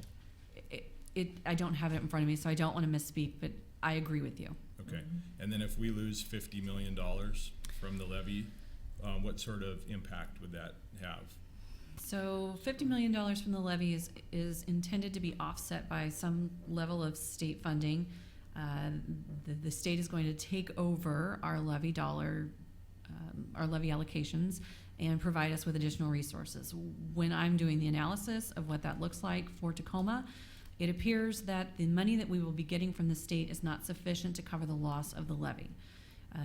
We're going to be given money back in very specific use formats, like our learning assistance program and CTE programs, which are fantastic programs for kids, but that to be able to expend in those categories that we're getting the money back, we're going to have to add expenditures. And so what I'm losing in the levy, I'm not gaining back in other funding, which means that we will likely have to make some level of programmatic cuts out of our levy dollars. Thank you. Which could be significant. I have more of a comment than I do a question on this. This will not be pretty if we have to make $50 million in cuts for this school district. It won't be pretty. The school districts had to do that once before in the early 90s. It had to do it in the early 80s, and it took it a very long time to recover. In fact, it took it almost to the time of where we are now to recover. And I know the voters of this city too, and they have always been there for this school district, no matter when it was $7 per thousand or whether it's been $3,000 or $3 per thousand. And I think that if we look at tax relief, yes, versus education and investing in our future, as one of our neighbors who passed away this last week at age 100 had always voted for school levies. And the last one, when we went out, Jane said, you know, I'm retired and so on and so on, and she had been a teacher herself, and her husband had been an administrator with Weyerhaeuser. She said, you know, every time somebody says that to me, I look at them and say, this is our future. And she's an amazing woman to make 100, but in my neighborhood, which is the highest assessed valued area in the city of Tacoma, we vote overwhelmingly in favor of levies and have. And I think that, as we look throughout our city, our voters say we love our kids and we invest in the future. So I'm going to support this, and I'm very concerned about that loss of that $50 million. Is things that we've talked about tonight as we have gone through our agenda. Many of those things are funded through our levies. Our summer school programs are paying for our AP and IB exams. We can go on, enhance things for our teachers, our professional development, and so on, make us if without those levy dollars right now, we would not be, in my opinion, the great school district that we are now. And I think we have to decide as a community, do we want to continue to be one of the best school districts in the country, and we know that we are now, or do we want to go back to mediocrity? And I think that if we get $50 million cut in our programs, having been in the state budget office when the state had to go through and when the Boeing company almost went bankrupt and we had to cut substantially, each department took a 25% cut and then a 5% on top of that, and that was not pretty. And it's going to, I think we're going to have to tighten the belt up no matter what. And I know that we can do that, and I know that that will encourage us to be more creative and innovative, as it did for us in state government during those period of time. But $50 million is something that we will not be able to overcome by simply tightening our budget. It will result in some pretty dramatic programmatic cuts, and as it did in the early 90s. So I'm going to ask that our board approve this and put it on, and I'm going to make a pitch now for the people in our community, as they have done, to continue to love our kids and invest in their future, because we truly are investing in the future. Thank you. Thank you, Director Vial. Vice President Cobb. I just wanted to check my understanding. So we currently levy about 86 million, and going to the 70 million is a decrease from the 86. Correct. But structuring the language this way allows us to collect up to 70 in the event that the legislature allows us to collect up to 70. It doesn't require that we collect up to 70 though, so we still have some time in between now and this collection timeline to make a decision about what we need in order to maintain our existing programming or to potentially expand given what our identified needs are at that time. But it gives us the flexibility. It doesn't mandate that we collect up to this amount. Correct. Is It that puts our limit at $70 million. I would add to that, we're not required to collect $70 million, even if the legislature were to allow it. If we wanted to if we wanted to certify a levy where we only collected $50 million or, $60 million, we could do that. Yeah, that's one Sure, clarifying. And I understand that there will likely be a lot of change with that 2242 and things that the legislature did in the end, which could also include state property tax changes too in light of this. Is that too far off from the conversation? Or is the state property tax decision, is there a sense that that's more solid? It's a great question. I don't have any sense in our conversations that we've had with legislative staff that there's any discussion around changing that tax. But, I might be limited in my conversations. I think that when we do have our legislative meeting with our legislators, that we can ask that question of what their intentions might be around that. Thank you. Thank you. Any other comments? I just want to make the Director comment Winsky. that it's not really a $50 million decline, because we are getting money from the state, and that $1.50 or whatever. So we are getting a lot of money from the state. So it's not a huge decline. And I think in the last few years, we have really become very top-heavy administratively, and that's where we could do our cuts, and probably should start planning for that in the spring. Thank you, Director Winskill. So the way I understood it is the money that we could get back from the state and the $50 million would be earmarked for specific programs and wouldn't give us the flexibility to maintain the high quality of innovative programs that we currently run throughout the district, correct? We will have a deficit and we will have to make reductions. Thank you. And we've started that. I just wanted to make sure that we have that clarity there, that it's not the same In amount of money that 1819, we're not. that's correct. Yeah, that extra money. Vice President Cobb, sure. I just want to play out this a comment that Director Eshko just made, or President Eshko just made too. So, like, for example, the state is using that additional property tax to fund the increases in compensation, the increases in LAP, the increases in high cap, the increases in programs for English learners. That's how they're funding those increases in part, right? Is In that part, correct? correct. Great. So that was our first reading. Thank you very much. And thank you very much to the board. Okay. And I just add one more comment to that. I'm sorry. Please do. I want to put on just a caveat that we are still working on this with our bond counsel, and the numbers and the language may change slightly. I don't expect them to have a significant change, but just to put it out there that what you see in front of you is a draft for the purposes of having a conversation tonight, and there could be adjustments to that before we hit the second reading. Absolutely, thank you.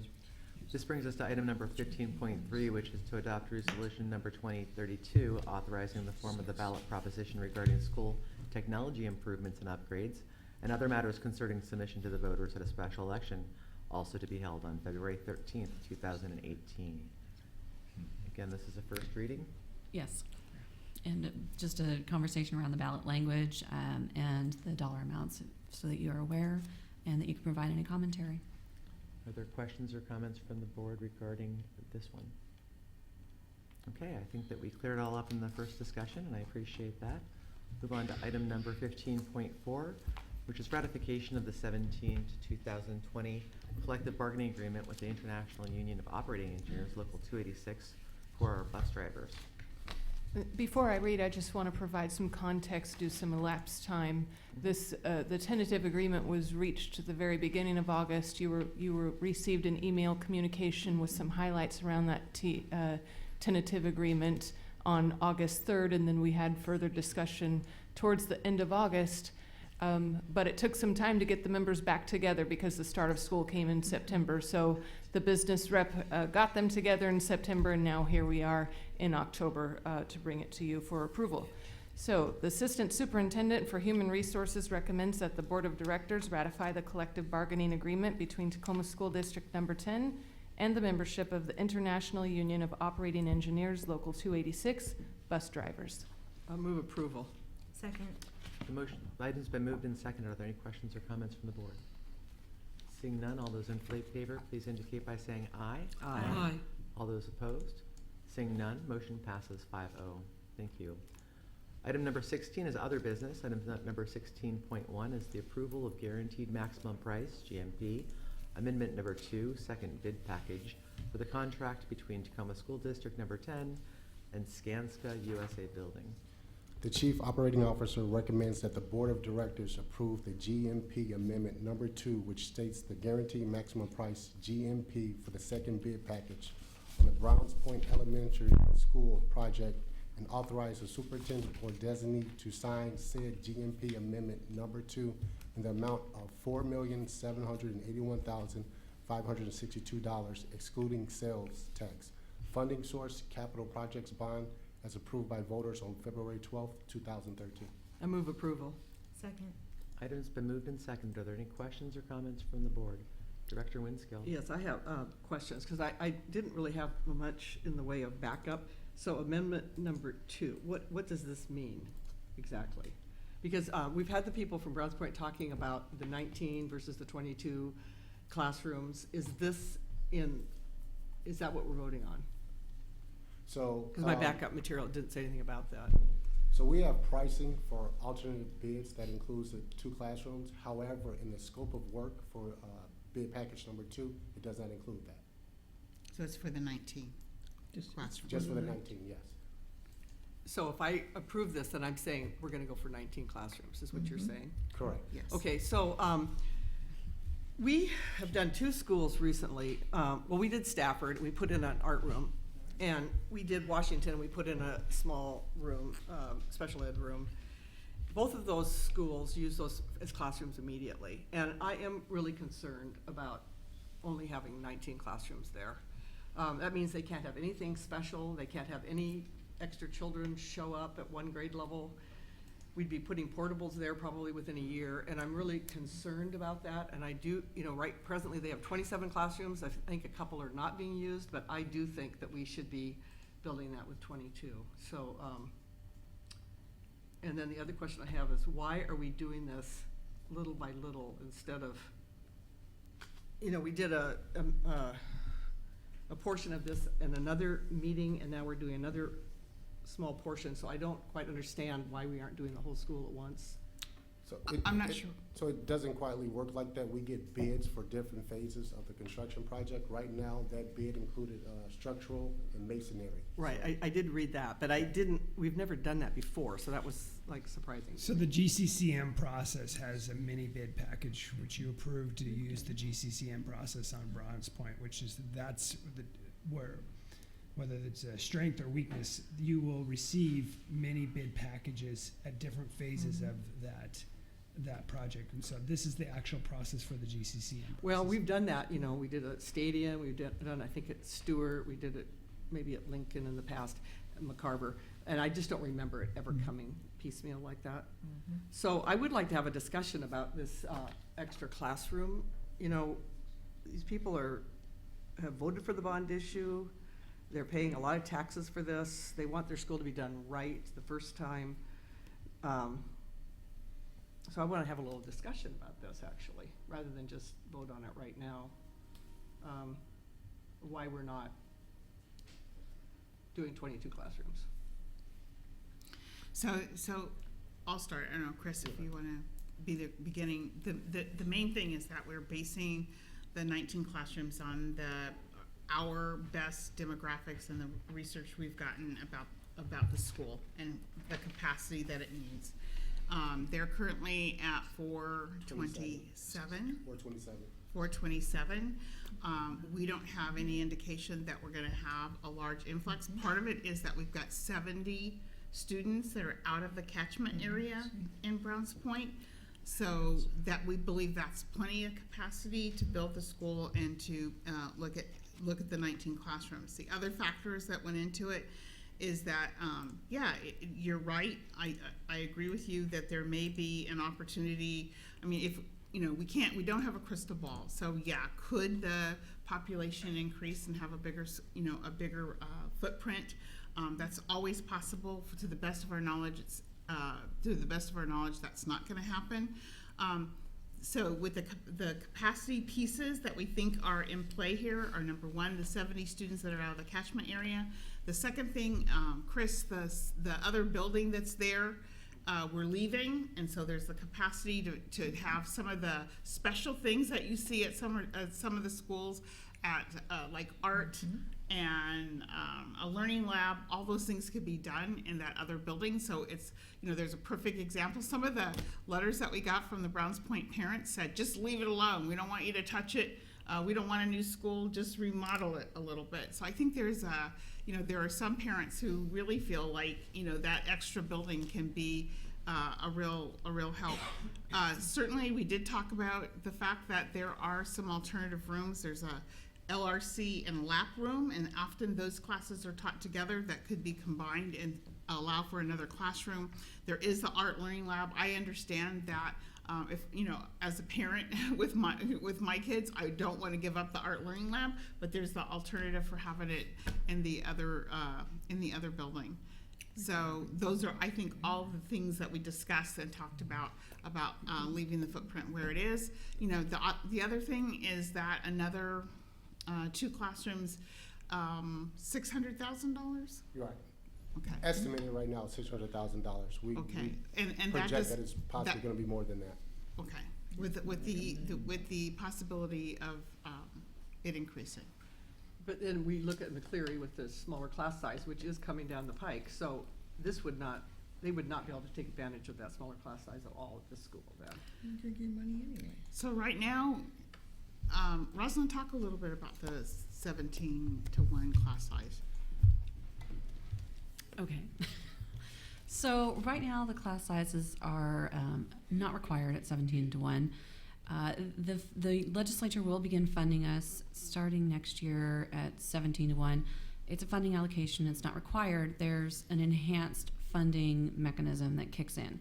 So if depending on where your class size range falls, you get a prorated funding decrease if you aren't at 17-to-1. For us in Tacoma to get to 17-to-1 next year, we're going to have to add 84 teachers, and that's 84 classrooms across the district. So it's a significant investment that we will have to consider how we're going to approach systematically. It's not going to be a quick fix. It's around $9 million. So part of the reason why we haven't had a lot of discussion about the 17-to-1 is because we don't have the funding to take care of it, and we don't have the potential or the capacity to hire 85 teachers. Well, that I understand in the near future, but in the little long-term future, we are going to have to deal with this funding source. And so, the school is a 50-year school.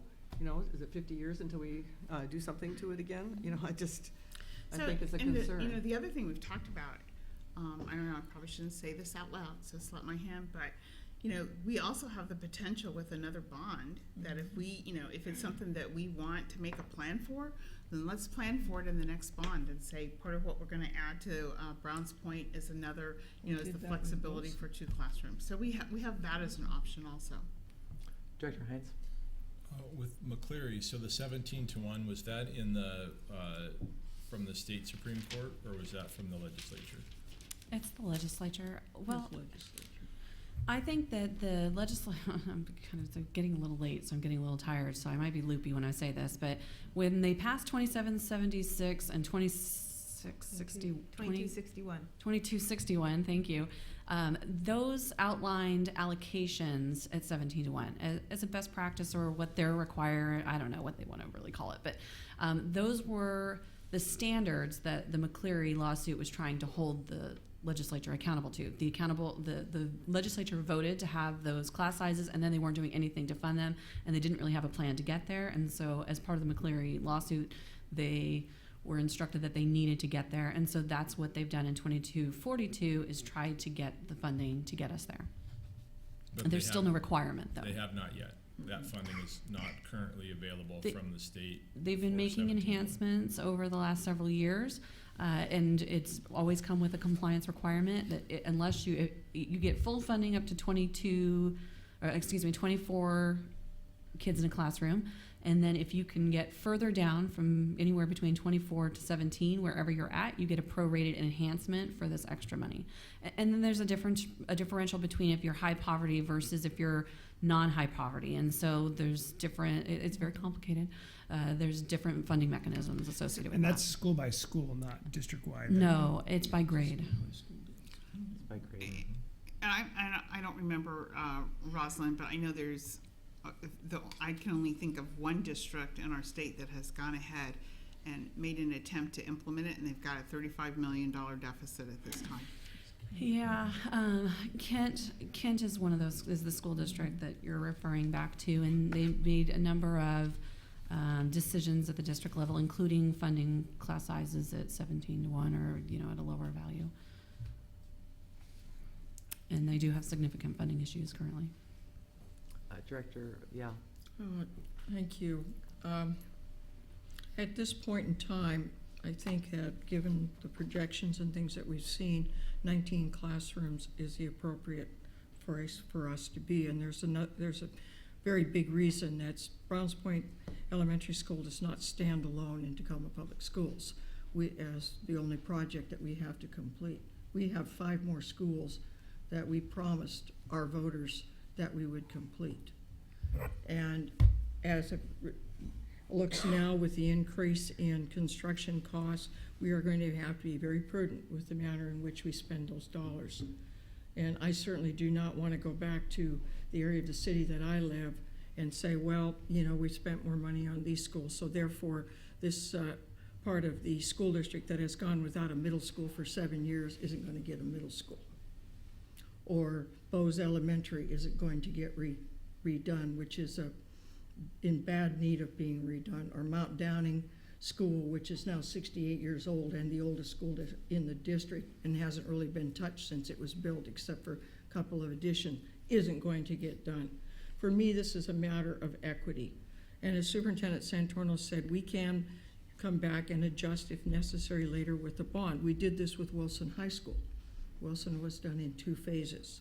So for what I feel is a major equity issue to ensure the promise that we made to the other schools, and we also have Bernie and Grant to complete, that I understand the desire to have the additional classrooms and space and so on, but unfortunately we don't live in a perfect world. We live in a world now where construction costs are going up, and so I am going to support the 19 classrooms now. That can be looked at again, and I'm going to do it to help ensure that the remainder of our projects on our list that we can complete, that we have promised the people throughout this. There's South End, there's an East Side school, a North End school, and a West End school that are badly needed and need to be completed.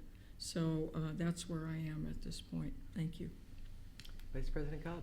I have 2 comments. One is about the 17-1 piece. It's a comment, not a question.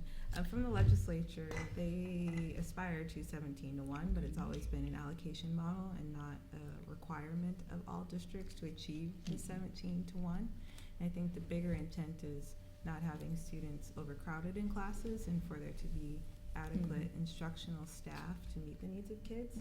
And I think the reality is that students don't show up in neat little packages of 17, 17, 17 to be in those class sizes. So I think that is ensuring that there's appropriate learning environment that does not look like 30 kindergartners in a classroom in anybody's mind, I think. But I don't, 17 to 1 is pointed to in a really kind of study of class size that the legislature identified back in like 2006. That was probably 5 years old then. So I think it is rooted in legislative initiatives and committees' work, the 17 to 1. And we do want our kids to be in an environment where they have enough space to move. They're supported by effective educators, and we want the appropriate learning environment, but that doesn't always equal exactly 17 to 1 in every single case. So that's just my comment.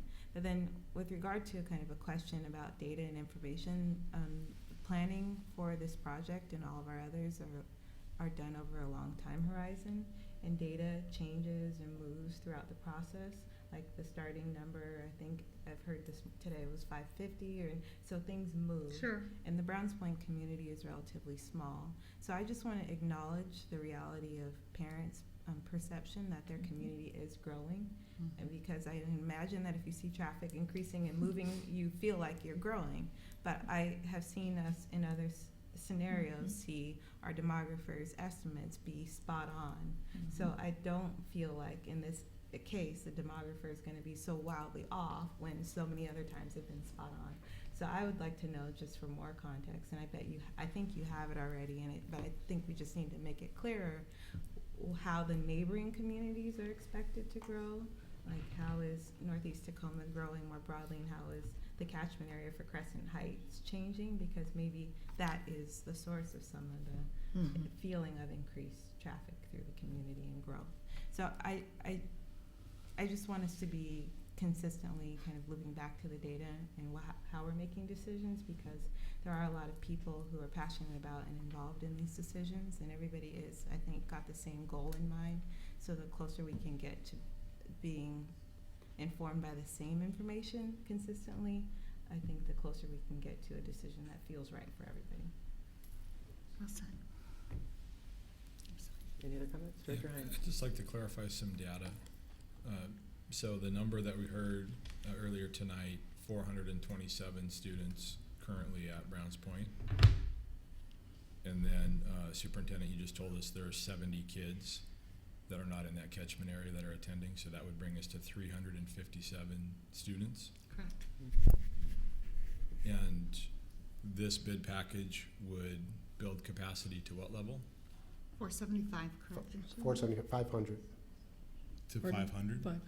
So that's another 150 above where we are right now. So 550 with the 2 additional classrooms would take us to 550. So that's 200 over where we are right now.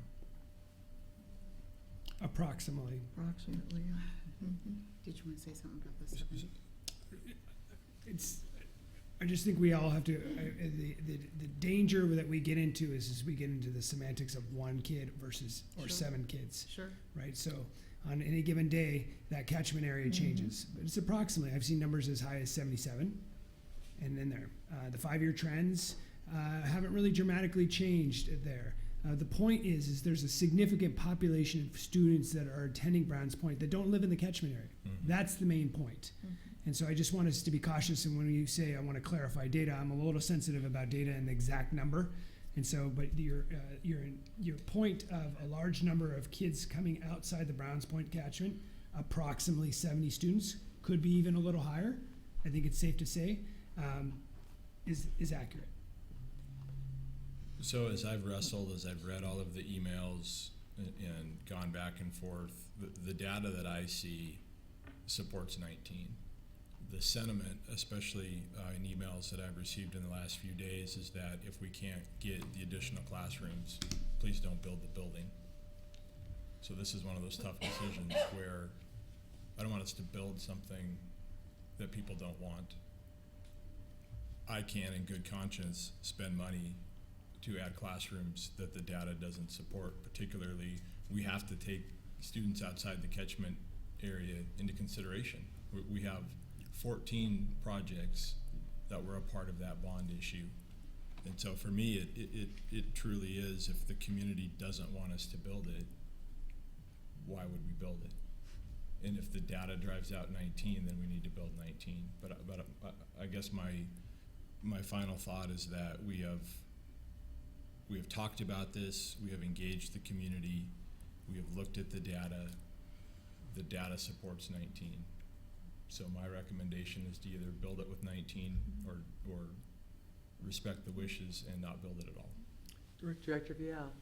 I'd like to comment on that. I have received several comments from people, some parents up who did not want to get engaged in all that was going on, and some community members that I've known up there at Browns Point for many, many, many years, having lived here my entire life.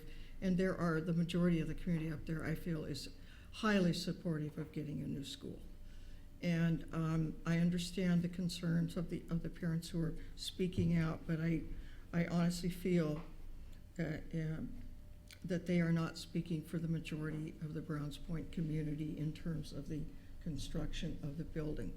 One of the points that we have not really discussed, and this is the cost of operating an overbuilt school. Our M&O costs are based on, if I am correct, Chris, on the square footage of buildings.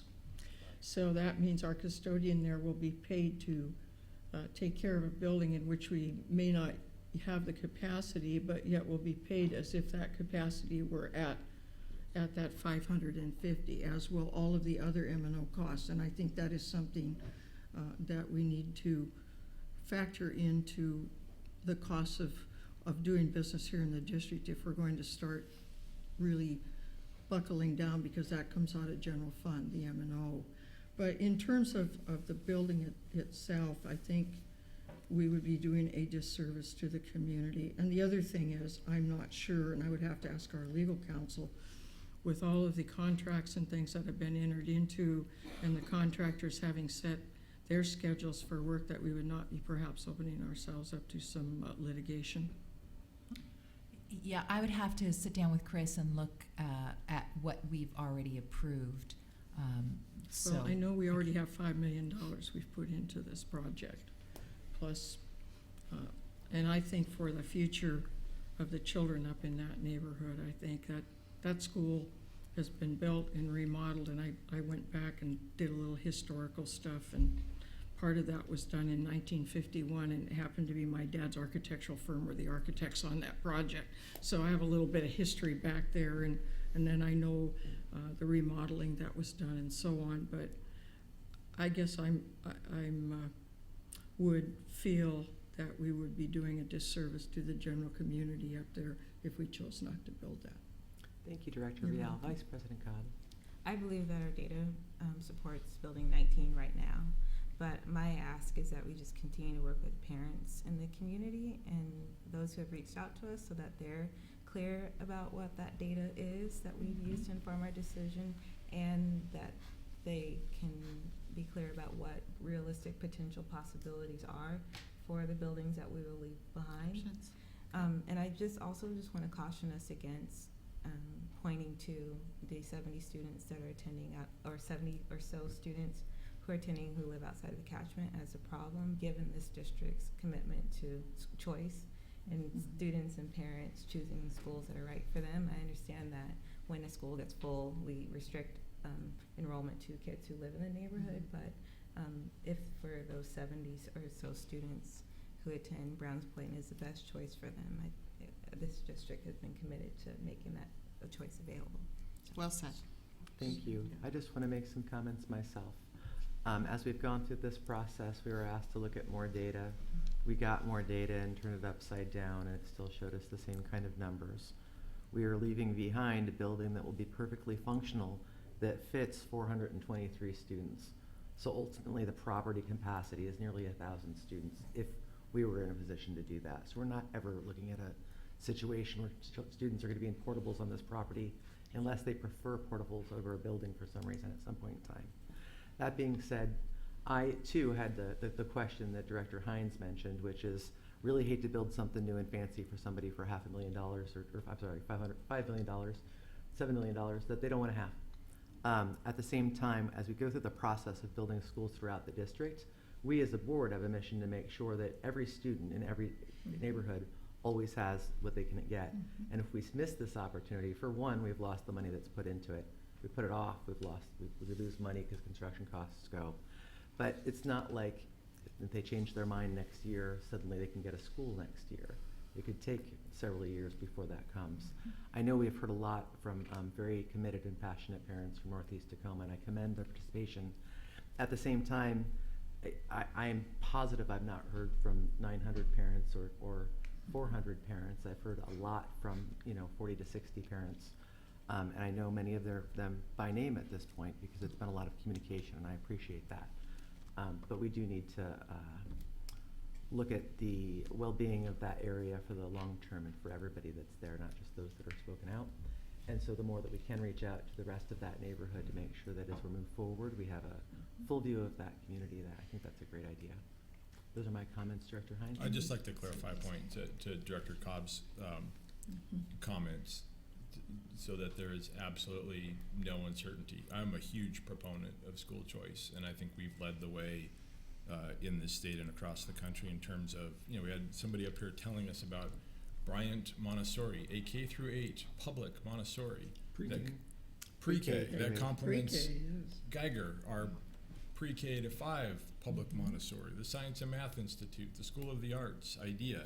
We can go on and on and on and on. And I love the idea. It's why I was so adamantly against charter. We don't need charter in Tacoma. We've got options for kids and families that's the best fit. But when we get into a situation where we're talking numbers, that's one of the things we have to take in consideration is, by all means, I am not suggesting that we would remove 70 kids tomorrow from Browns Point. But if we start to get up to that point in a new building, those are the things that we will have to take into consideration. The flexibility that we have to offer school choice gets limited when we start to fill up. That's driven by our policy. That's nothing that I'm making up. It's reflected in our policy. So those are the sorts of things, and as we think about teacher assignments and class sizes, those are the things we're going to have to take into consideration as a data point, not as the driver, but as a data point, is how do we continue to support choice for kids and families while at the same time being fiscally responsible with the resources that we have. Thank you. Any other board comments or questions? I'd just like to make a Winsky. comment that, this is 24, 25 months that these parents were on these committees. And so for the first year and a half, it was 22 buildings. All of a sudden, they stopped hearing anything from the district, and then all of a sudden, 3 classrooms were cut out. And that is really the Don't think issue that's with accurate. the parents, so. I don't think that's accurate, but thank you for your comments. If Can there's I no call for further the comments, question? I was just about to do that, yes, thank Okay. you. All those in favor, please indicate by saying aye. Aye. All those opposed? No. Motion passes 4-1. Thank you. The next item on the agenda is item number 17, which is report to the board. This is the early learning 3rd grade annual report. Board members, if you'd indulge me, we have the staff here that are here to support. The next 2 reports, the data is available 24/7, 365 days a year. If you'd indulge me, the staff would be here to clarify, answer any questions, but I would like to just take the opportunity to walk you through the report in the essence of time. I think that would be dandy. That's awesome. Okay, so the first one is we're going to start with the early learning report. We're going to click this up. Just some things to remember about our reports. We have a tremendous amount of data inside the appendix and online. You have set priority benchmarks, so we're focusing in specifically on 3rd grade reading tonight. The first slide that you see up on the screen shows you where we are after 3 years using the Smarter Balance exam in the English language arts. English language arts is not just reading. It's reading, writing, listening, and speaking and Thank you. research skills. Yes, so it's several different factors in there.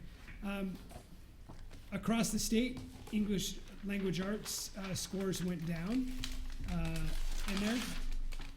We went down as well. If you look at the next slide, which is our subcategories, you see in certain areas we went up, in other areas we went down. The thing that we all have to remember, and this has been published on the state website as well, is that we have a long ways to go with English language arts. This is the first year where we're implementing our priority benchmarks in English language arts. to provide supports to teachers, teacher groups, teams came to identify which standards those are, led by our curriculum instruction department. And in our effort tonight to go through this, we do not want you to think that we're dismissing our results. We're just digging in.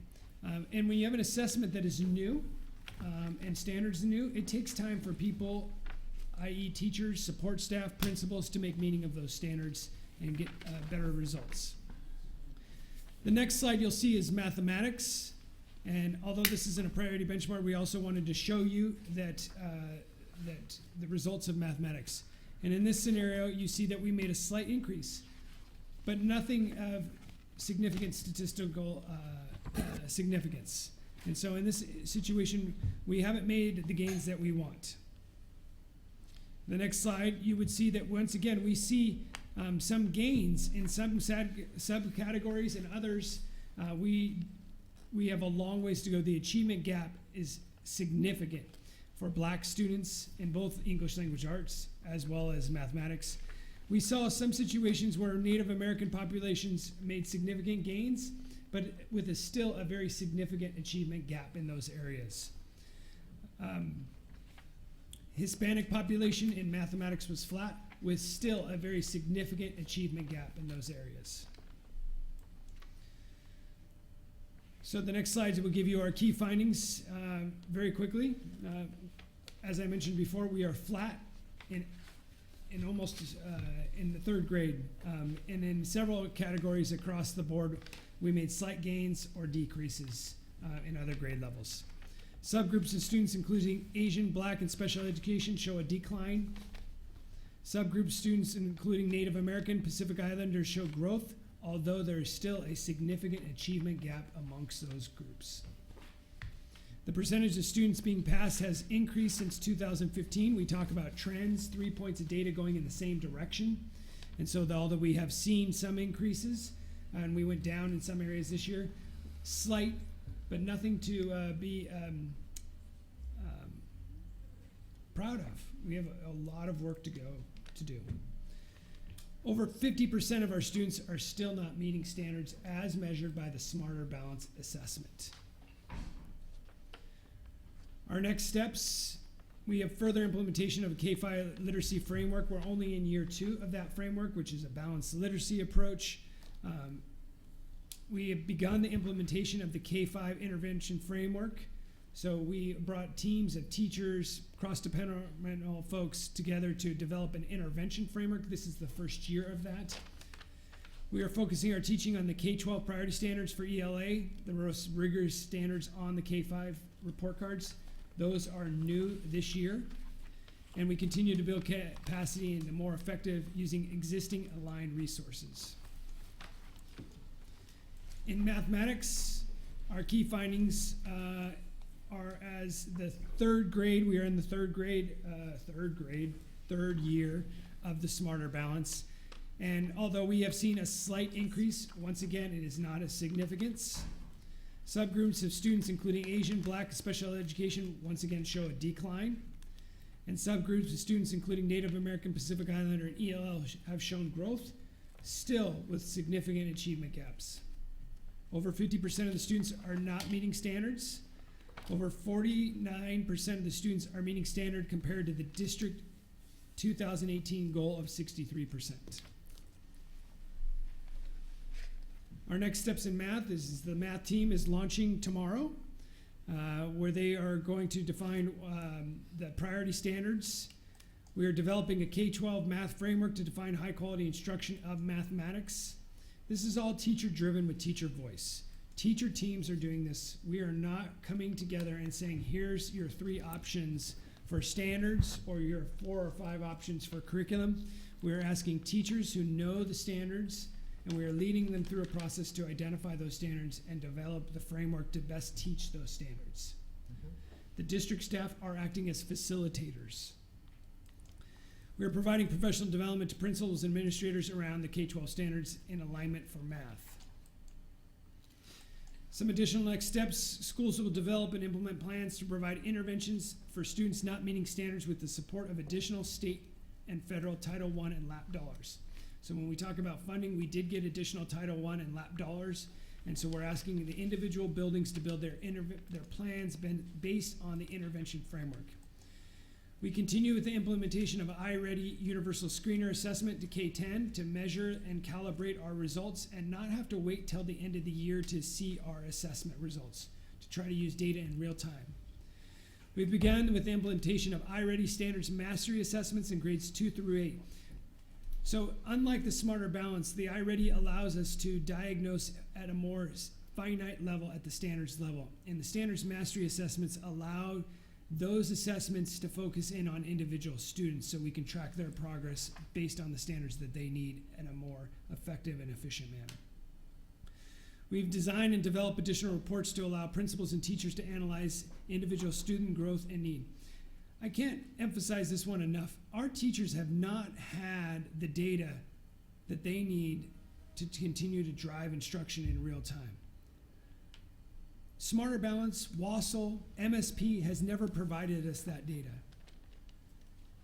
We are making gains, but we still have a long ways to go, and our teachers are actively engaged in that process.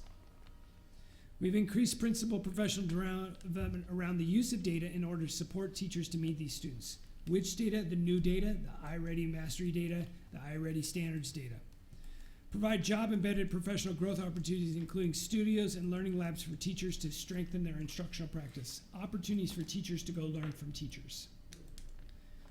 In the appendix, you'll see several other grade levels and the achievement gaps. This data is also available 24/7, 365 days a year, unless the dashboard goes down, which we don't like it to do, but sometimes it does, for families to see.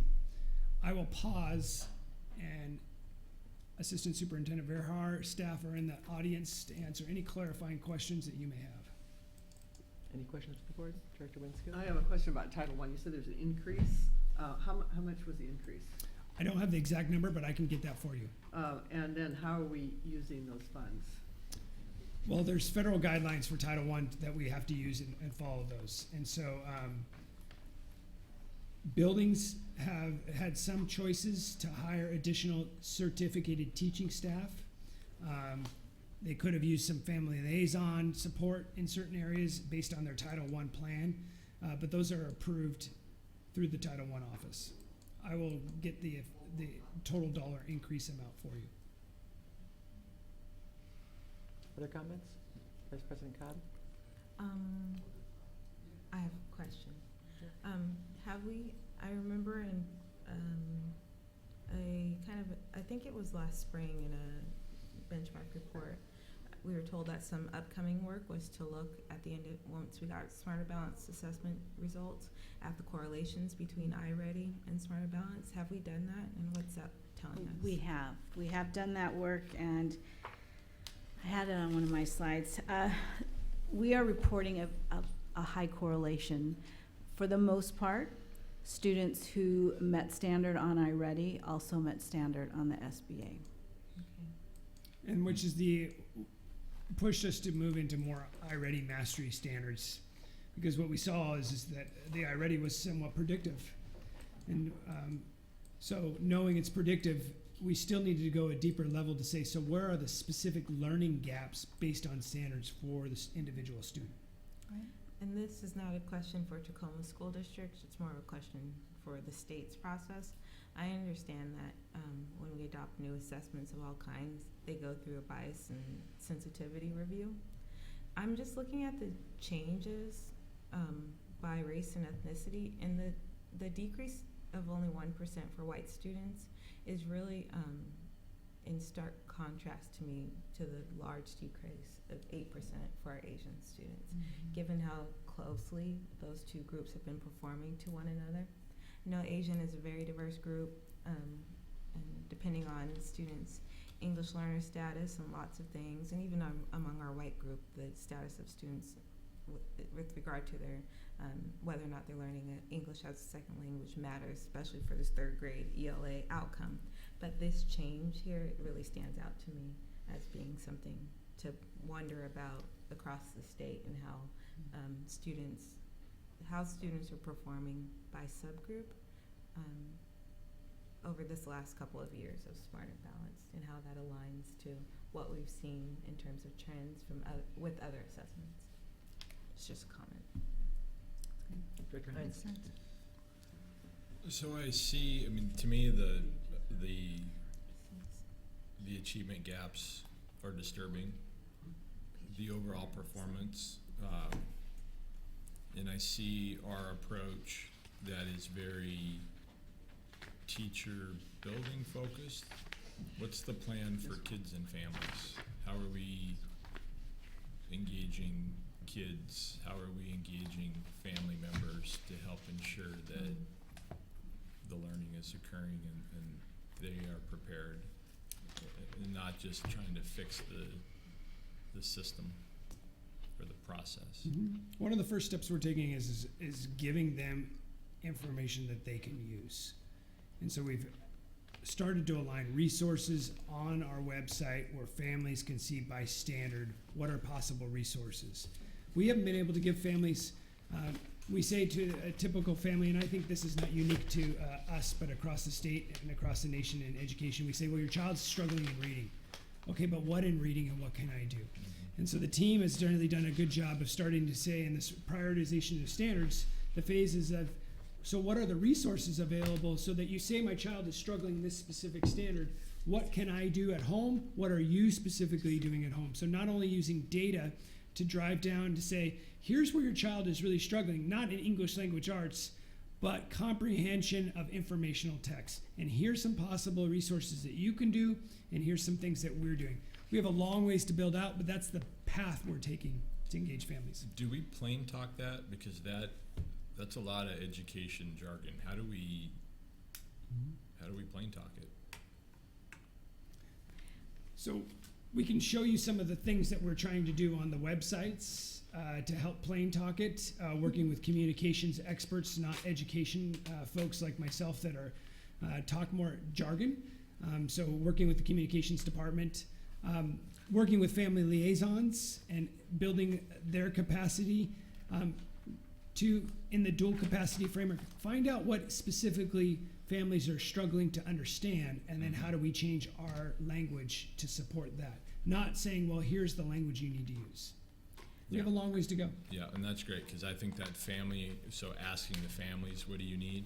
I had a great conversation recently with the Black Collective Education Committee, and kind of along the lines of Director Cobb's point that when we have changed from standardized test to standardized test, the lag remains. So white students and Asian students continue to perform at a certain level, and those achievement gaps continue to persist. So I don't think it's a factor of, I'm not a big fan of standardized tests to begin with, but it is what it is. There is something systemic about achievement on those tests, and I feel like I appreciate the focus on the iReady, but that to me is, we're missing an opportunity. There's a missing link somewhere, I think, where we continue to refine the technical without digging in deeper and trying to identify why is there this historic gap regardless of the testing methodology. So I would be interested in us looking at school districts that are closing gaps and understanding if the gaps are closing, why, and what are they doing? What can we do at the policy and funding level? What can go on at the building level? What's going on in the community? Because this problem is not new, and I think it's only made worse. Standardized tests in and of themselves, I think, are not a good methodology to assess student learning. And now that we have put it into the computer, so not only do you have to understand the question, can you manipulate the highlighter? Can you, so for us, we may have students, and we heard back to the technology, you know, from the teacher, if kids don't have access to technology, that may be a factor in why they're not. I think there's a myriad of things, and I just want to make certain that we're thoughtful, and we may be trailblazing on this one, but I just want to make certain that we're looking at ways to provide reciprocal communication with families and parents, that we don't try to guess what they want or need. We ask them what they want or need, and we work with them. And we continue to make certain that our teachers have culturally relevant professional development, that they have the resources they need in the classroom, that we talk about this comprehensively. Because to me, that's the only way we're going to make any meaningful progress is that true family engagement and that idea of family, because our families in Tacoma, there are biologic parents, and I want us to be very intentional with how we talk about family and not parental involvement, because a lot of our kids don't have a parent at home. And I want to invite whoever is caring for that young person to be engaged in our process to try to close these gaps in a meaningful way. I can't talk a lot about exactly what our efforts are with families, even though I do know the Whole Child Initiative certainly is embedded in making sure that we share vocabulary and share the work with our parents. But one of the things I can attest to is that we're using research-based instruction. That's the same instructional pedagogy that's being used across the country that's making a difference. And it means we have to keep doing it better. And we had a report, from our directors not too long ago, where we're really going into classrooms and saying who is implementing correctly and who is not, because that ultimately is what's going to make the difference, is fidelity and implementation and making sure we're doing it well. I firmly believe that we can that we're going to cross this gap, and that the work that we're doing is going to make a difference.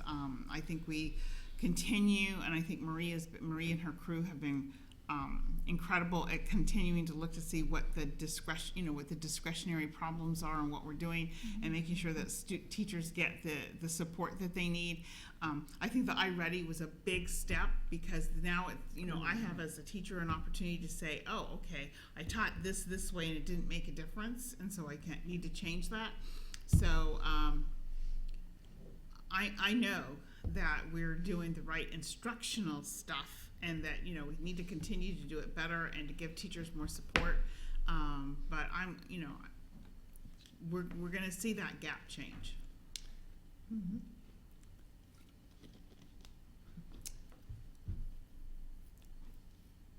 Not every child learns at the same rate, at the same time. And when we look at standardized tests, and you were trailblazers when you said we want a multiple measures accountability system. So you see report card students, where students may be able to demonstrate their knowledge in different ways. The gap closes by the time that they graduate. The students have to meet the same standards in multiple ways that are state approved. I believe we have a long ways to go with our overall support for our students at our early grades, our middle grades, and our high school grades. But I always want to remind folks that we will never be in a place where all kids learn on the same 2 days the same amount. Meaning, by the time you're all 8, you're going to read here at this level. That's just not how kids learn. That's not how adults learn. And we have to remind that, because these kids are not behind. They just haven't gotten there yet. And you'll see things as they go through. There'll be trends, and there is bias in standardized estimates. But we have to also, and we're not doing that tonight, but looking at our report card standards, and as our teachers have an opportunity to use portfolios and confer one-to-one with individual children, you'll see that some of those gaps also close. Director Vial. I just want to piggyback on Dr. Garcia's, because I think I've got a lot of gray hair as a result of my youngest child, and I'm not being funny. He just had a real difficulty learning to read. Second grade, he was whatever was going on, and said he had learning disabilities and all kinds of things, and we had some testing, and it turned out he tested gifted, but that wasn't the issue. It was just his maturation level. And at the summer between the second and third grade, he had a lab teacher who asked if we would send him to lab, and absolutely. So all of a sudden it clicked, and he was our FOSS Honors Graduate International Baccalaureate Scholar. So I'm just, and his brother on the other hand were reading when they started kindergarten and so on. And I really appreciate what Dr. Garcia is saying. And this has always kind of bothered me about where you need to be at a certain point. I think we'll know where that is, because there is such a difference in children. You know, now having raised 3 and grandma now of 8, they all are at different levels at different times. But thankfully, in our case, all of them have come at a point, you know, where they started to achieve and understood. And for some of them, it was early. For some of them, it was later. And I respect the fact that we are really looking at that and talking about that. And for me, you know, standardized tests are just something that came along that was somebody's idea of educational improvement. The only standardized test I ever remember taking was an Iowa test, the Iowa thing, and I think that was in the 7th grade. And I think when I went through school, our achievement, we didn't take any tests in high school other than those within the core classes and the courses that we took. And this was in when I graduated in 1961, not many kids went to college. 65% of my class at Wilson went to school. And that was out of 700 kids went to college. So I guess what I'm saying is that I like what you have to say, Dr. Garcia, and I'd like to have us work with, let our parents know that I guess the best word is freak out, as a friend of mine who was a elementary school principal. In fact, he's Paul Wangsmo, who many people knew from the district, and he said, Rob's a smart kid, he's just not ready, and when he is, he'll let you know. And Paul was in many, many years. And I hopefully that's kind of what we're imparting as we talk to our parents. And I think, as a parent, we all want our child to be up on the top, and I think that's understandable. But I was just reading an article yesterday about the greatest problem that our kids face now in terms of mental health is anxiety. And it's becoming a real problem, and it's anxiety from pressure to feeling like they failed. If I'm not in the top of my SMART or balance test, I failed. So I guess what I'm saying is, from my perspective of having been around a while, is looking at those things from a perspective, yeah, that tells us what a kid does on one given day, but it's certainly not indicative of where they're gonna be when they're 20 years old or 30 years old or 70 years old or wherever they fall on that spectrum. So, that's Grandma's little observation for the evening, and for parents who do worry. We were really very worried about our son, and he wound up being the best student of all 3, and so I give it some time, work with and I agree with you about working with the parents and saying, what do you think your child needs? And being cognizant of that, and then sitting down and figuring out what is the best. And I think from a parent standpoint, we were guilty of wanting to push him a little bit and trying to, and all it did was make it worse, until Paul, who I had known most of my life, said, just let him be. Mm-hmm. And when we let him be and let the teachers do what they needed to and kept us informed, it solved that problem. And anyway, thank you for indulging me. Just real quickly, last comment. Standards are not the same, right? So the standards that these kids face, this is the highest level of standards out of any generation. Mm-hmm. Yeah. And I don't mean to be offensive, but these are not easy assessments that these kids are taking. They're very complex, high level of cognitive ability. So appreciate that. Deputy Superintendent Garcia, there was a question from one of our directors about the LAP poverty dollars and how much was that. I have the number here. It's almost $4.5 million that we received this year, and it was given to schools with 50% or higher free and reduced lunch, and for us that was 38 schools. Thank you. Vice President Kopp has a comment. I just want to say that, I agree with the comments that have been shared about students developing at different times, but I also, and I know that you all agree too, but I just want to make this comment because I don't think it came out in the last exchange, that in spite of the fact that students will progress at different stages and that they are higher standards, to echo Director Hines' comment, we do though still have systemic issues given these outcomes. And I think that our overarching mission though is to recognize that students develop at different stages, but to make sure that they get the differentiated support that they need to achieve the standards that we set as a board. As my Yes, son thank did you. that summer. I don't know where he would have been if he hadn't had a one-on-one, basically. And then differentiation shouldn't be based on your race No. Yeah. or economics. Further comments from the board?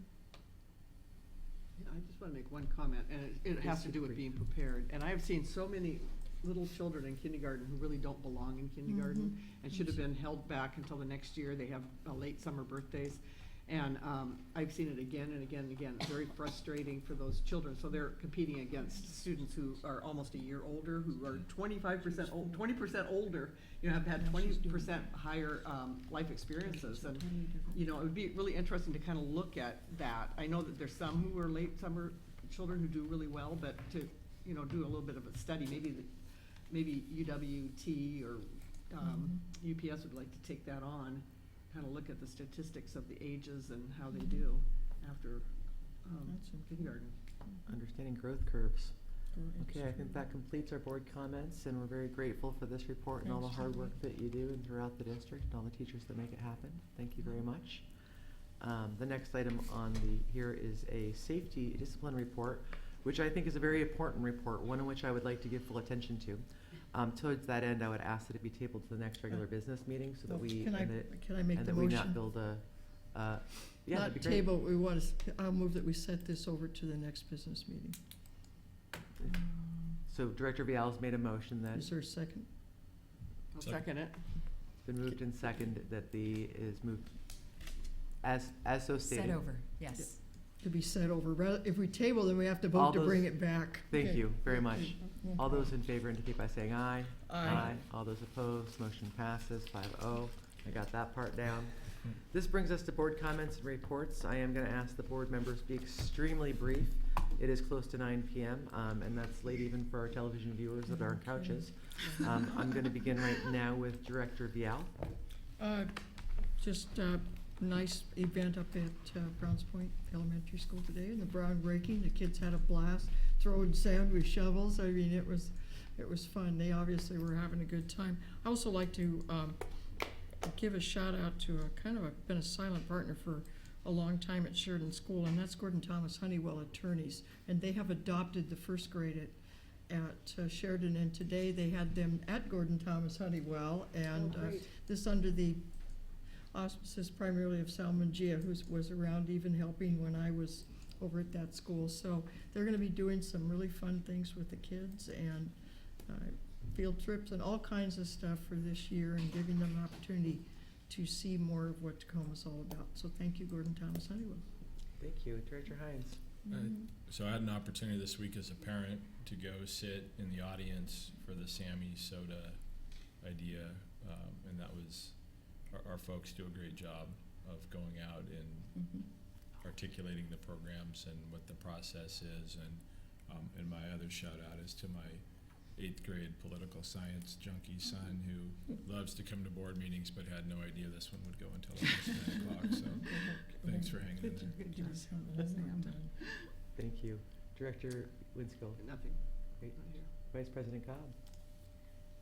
My comments this evening are a question for future, it doesn't have to be a board presentation, but something I want to know more about.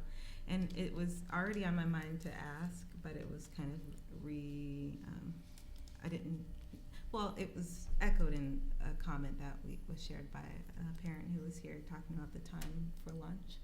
I understand that there's constraints in the school day, and that in recent years, the legislature increased the number of instructional hours required, which I wasn't around then, may have triggered some changes. But in addition to the length of lunch, I'm concerned about the length of passing time in some schools. So I'd like to know more about how much time students have to get from class to class, especially because I'm thinking about the fact that I know that not all kids are running late between these periods, but they don't have, in my from my understanding, they don't have a ton of time. But I just wonder about the level of anxiety and stress already that students are already feeling, and that came up in some other comments that were shared earlier too. And just without having enough time just to move and to pack up and to go, I just wonder what that contributes to the way that students are feeling during the day. So I'd like to know more about our lunch periods and passing times from school to school. Okay. Thank you. I don't have a report for this evening. I'm going to go on to item number 19, which is the announcement of future board meetings. The next one will be on Thursday, October 19th, 2017 at 6 p.m. It is a study session on the English Learners Program on Thursday, October 26th, 2017 at 6 p.m. We will have our next business meeting. It will be conducted right here in this room per usual. Item number 20 is executive session, and I'm going to say that we have no executive session. We do not. Thank you. Grateful for that. Item number 21 is adjournment, and then a regular business meeting with no further business before us. I hereby call this meeting adjourned. Yeah, well, I think it was partly because he was one of the few Latino kids in the district that showed. Yeah, that's fantastic. And so we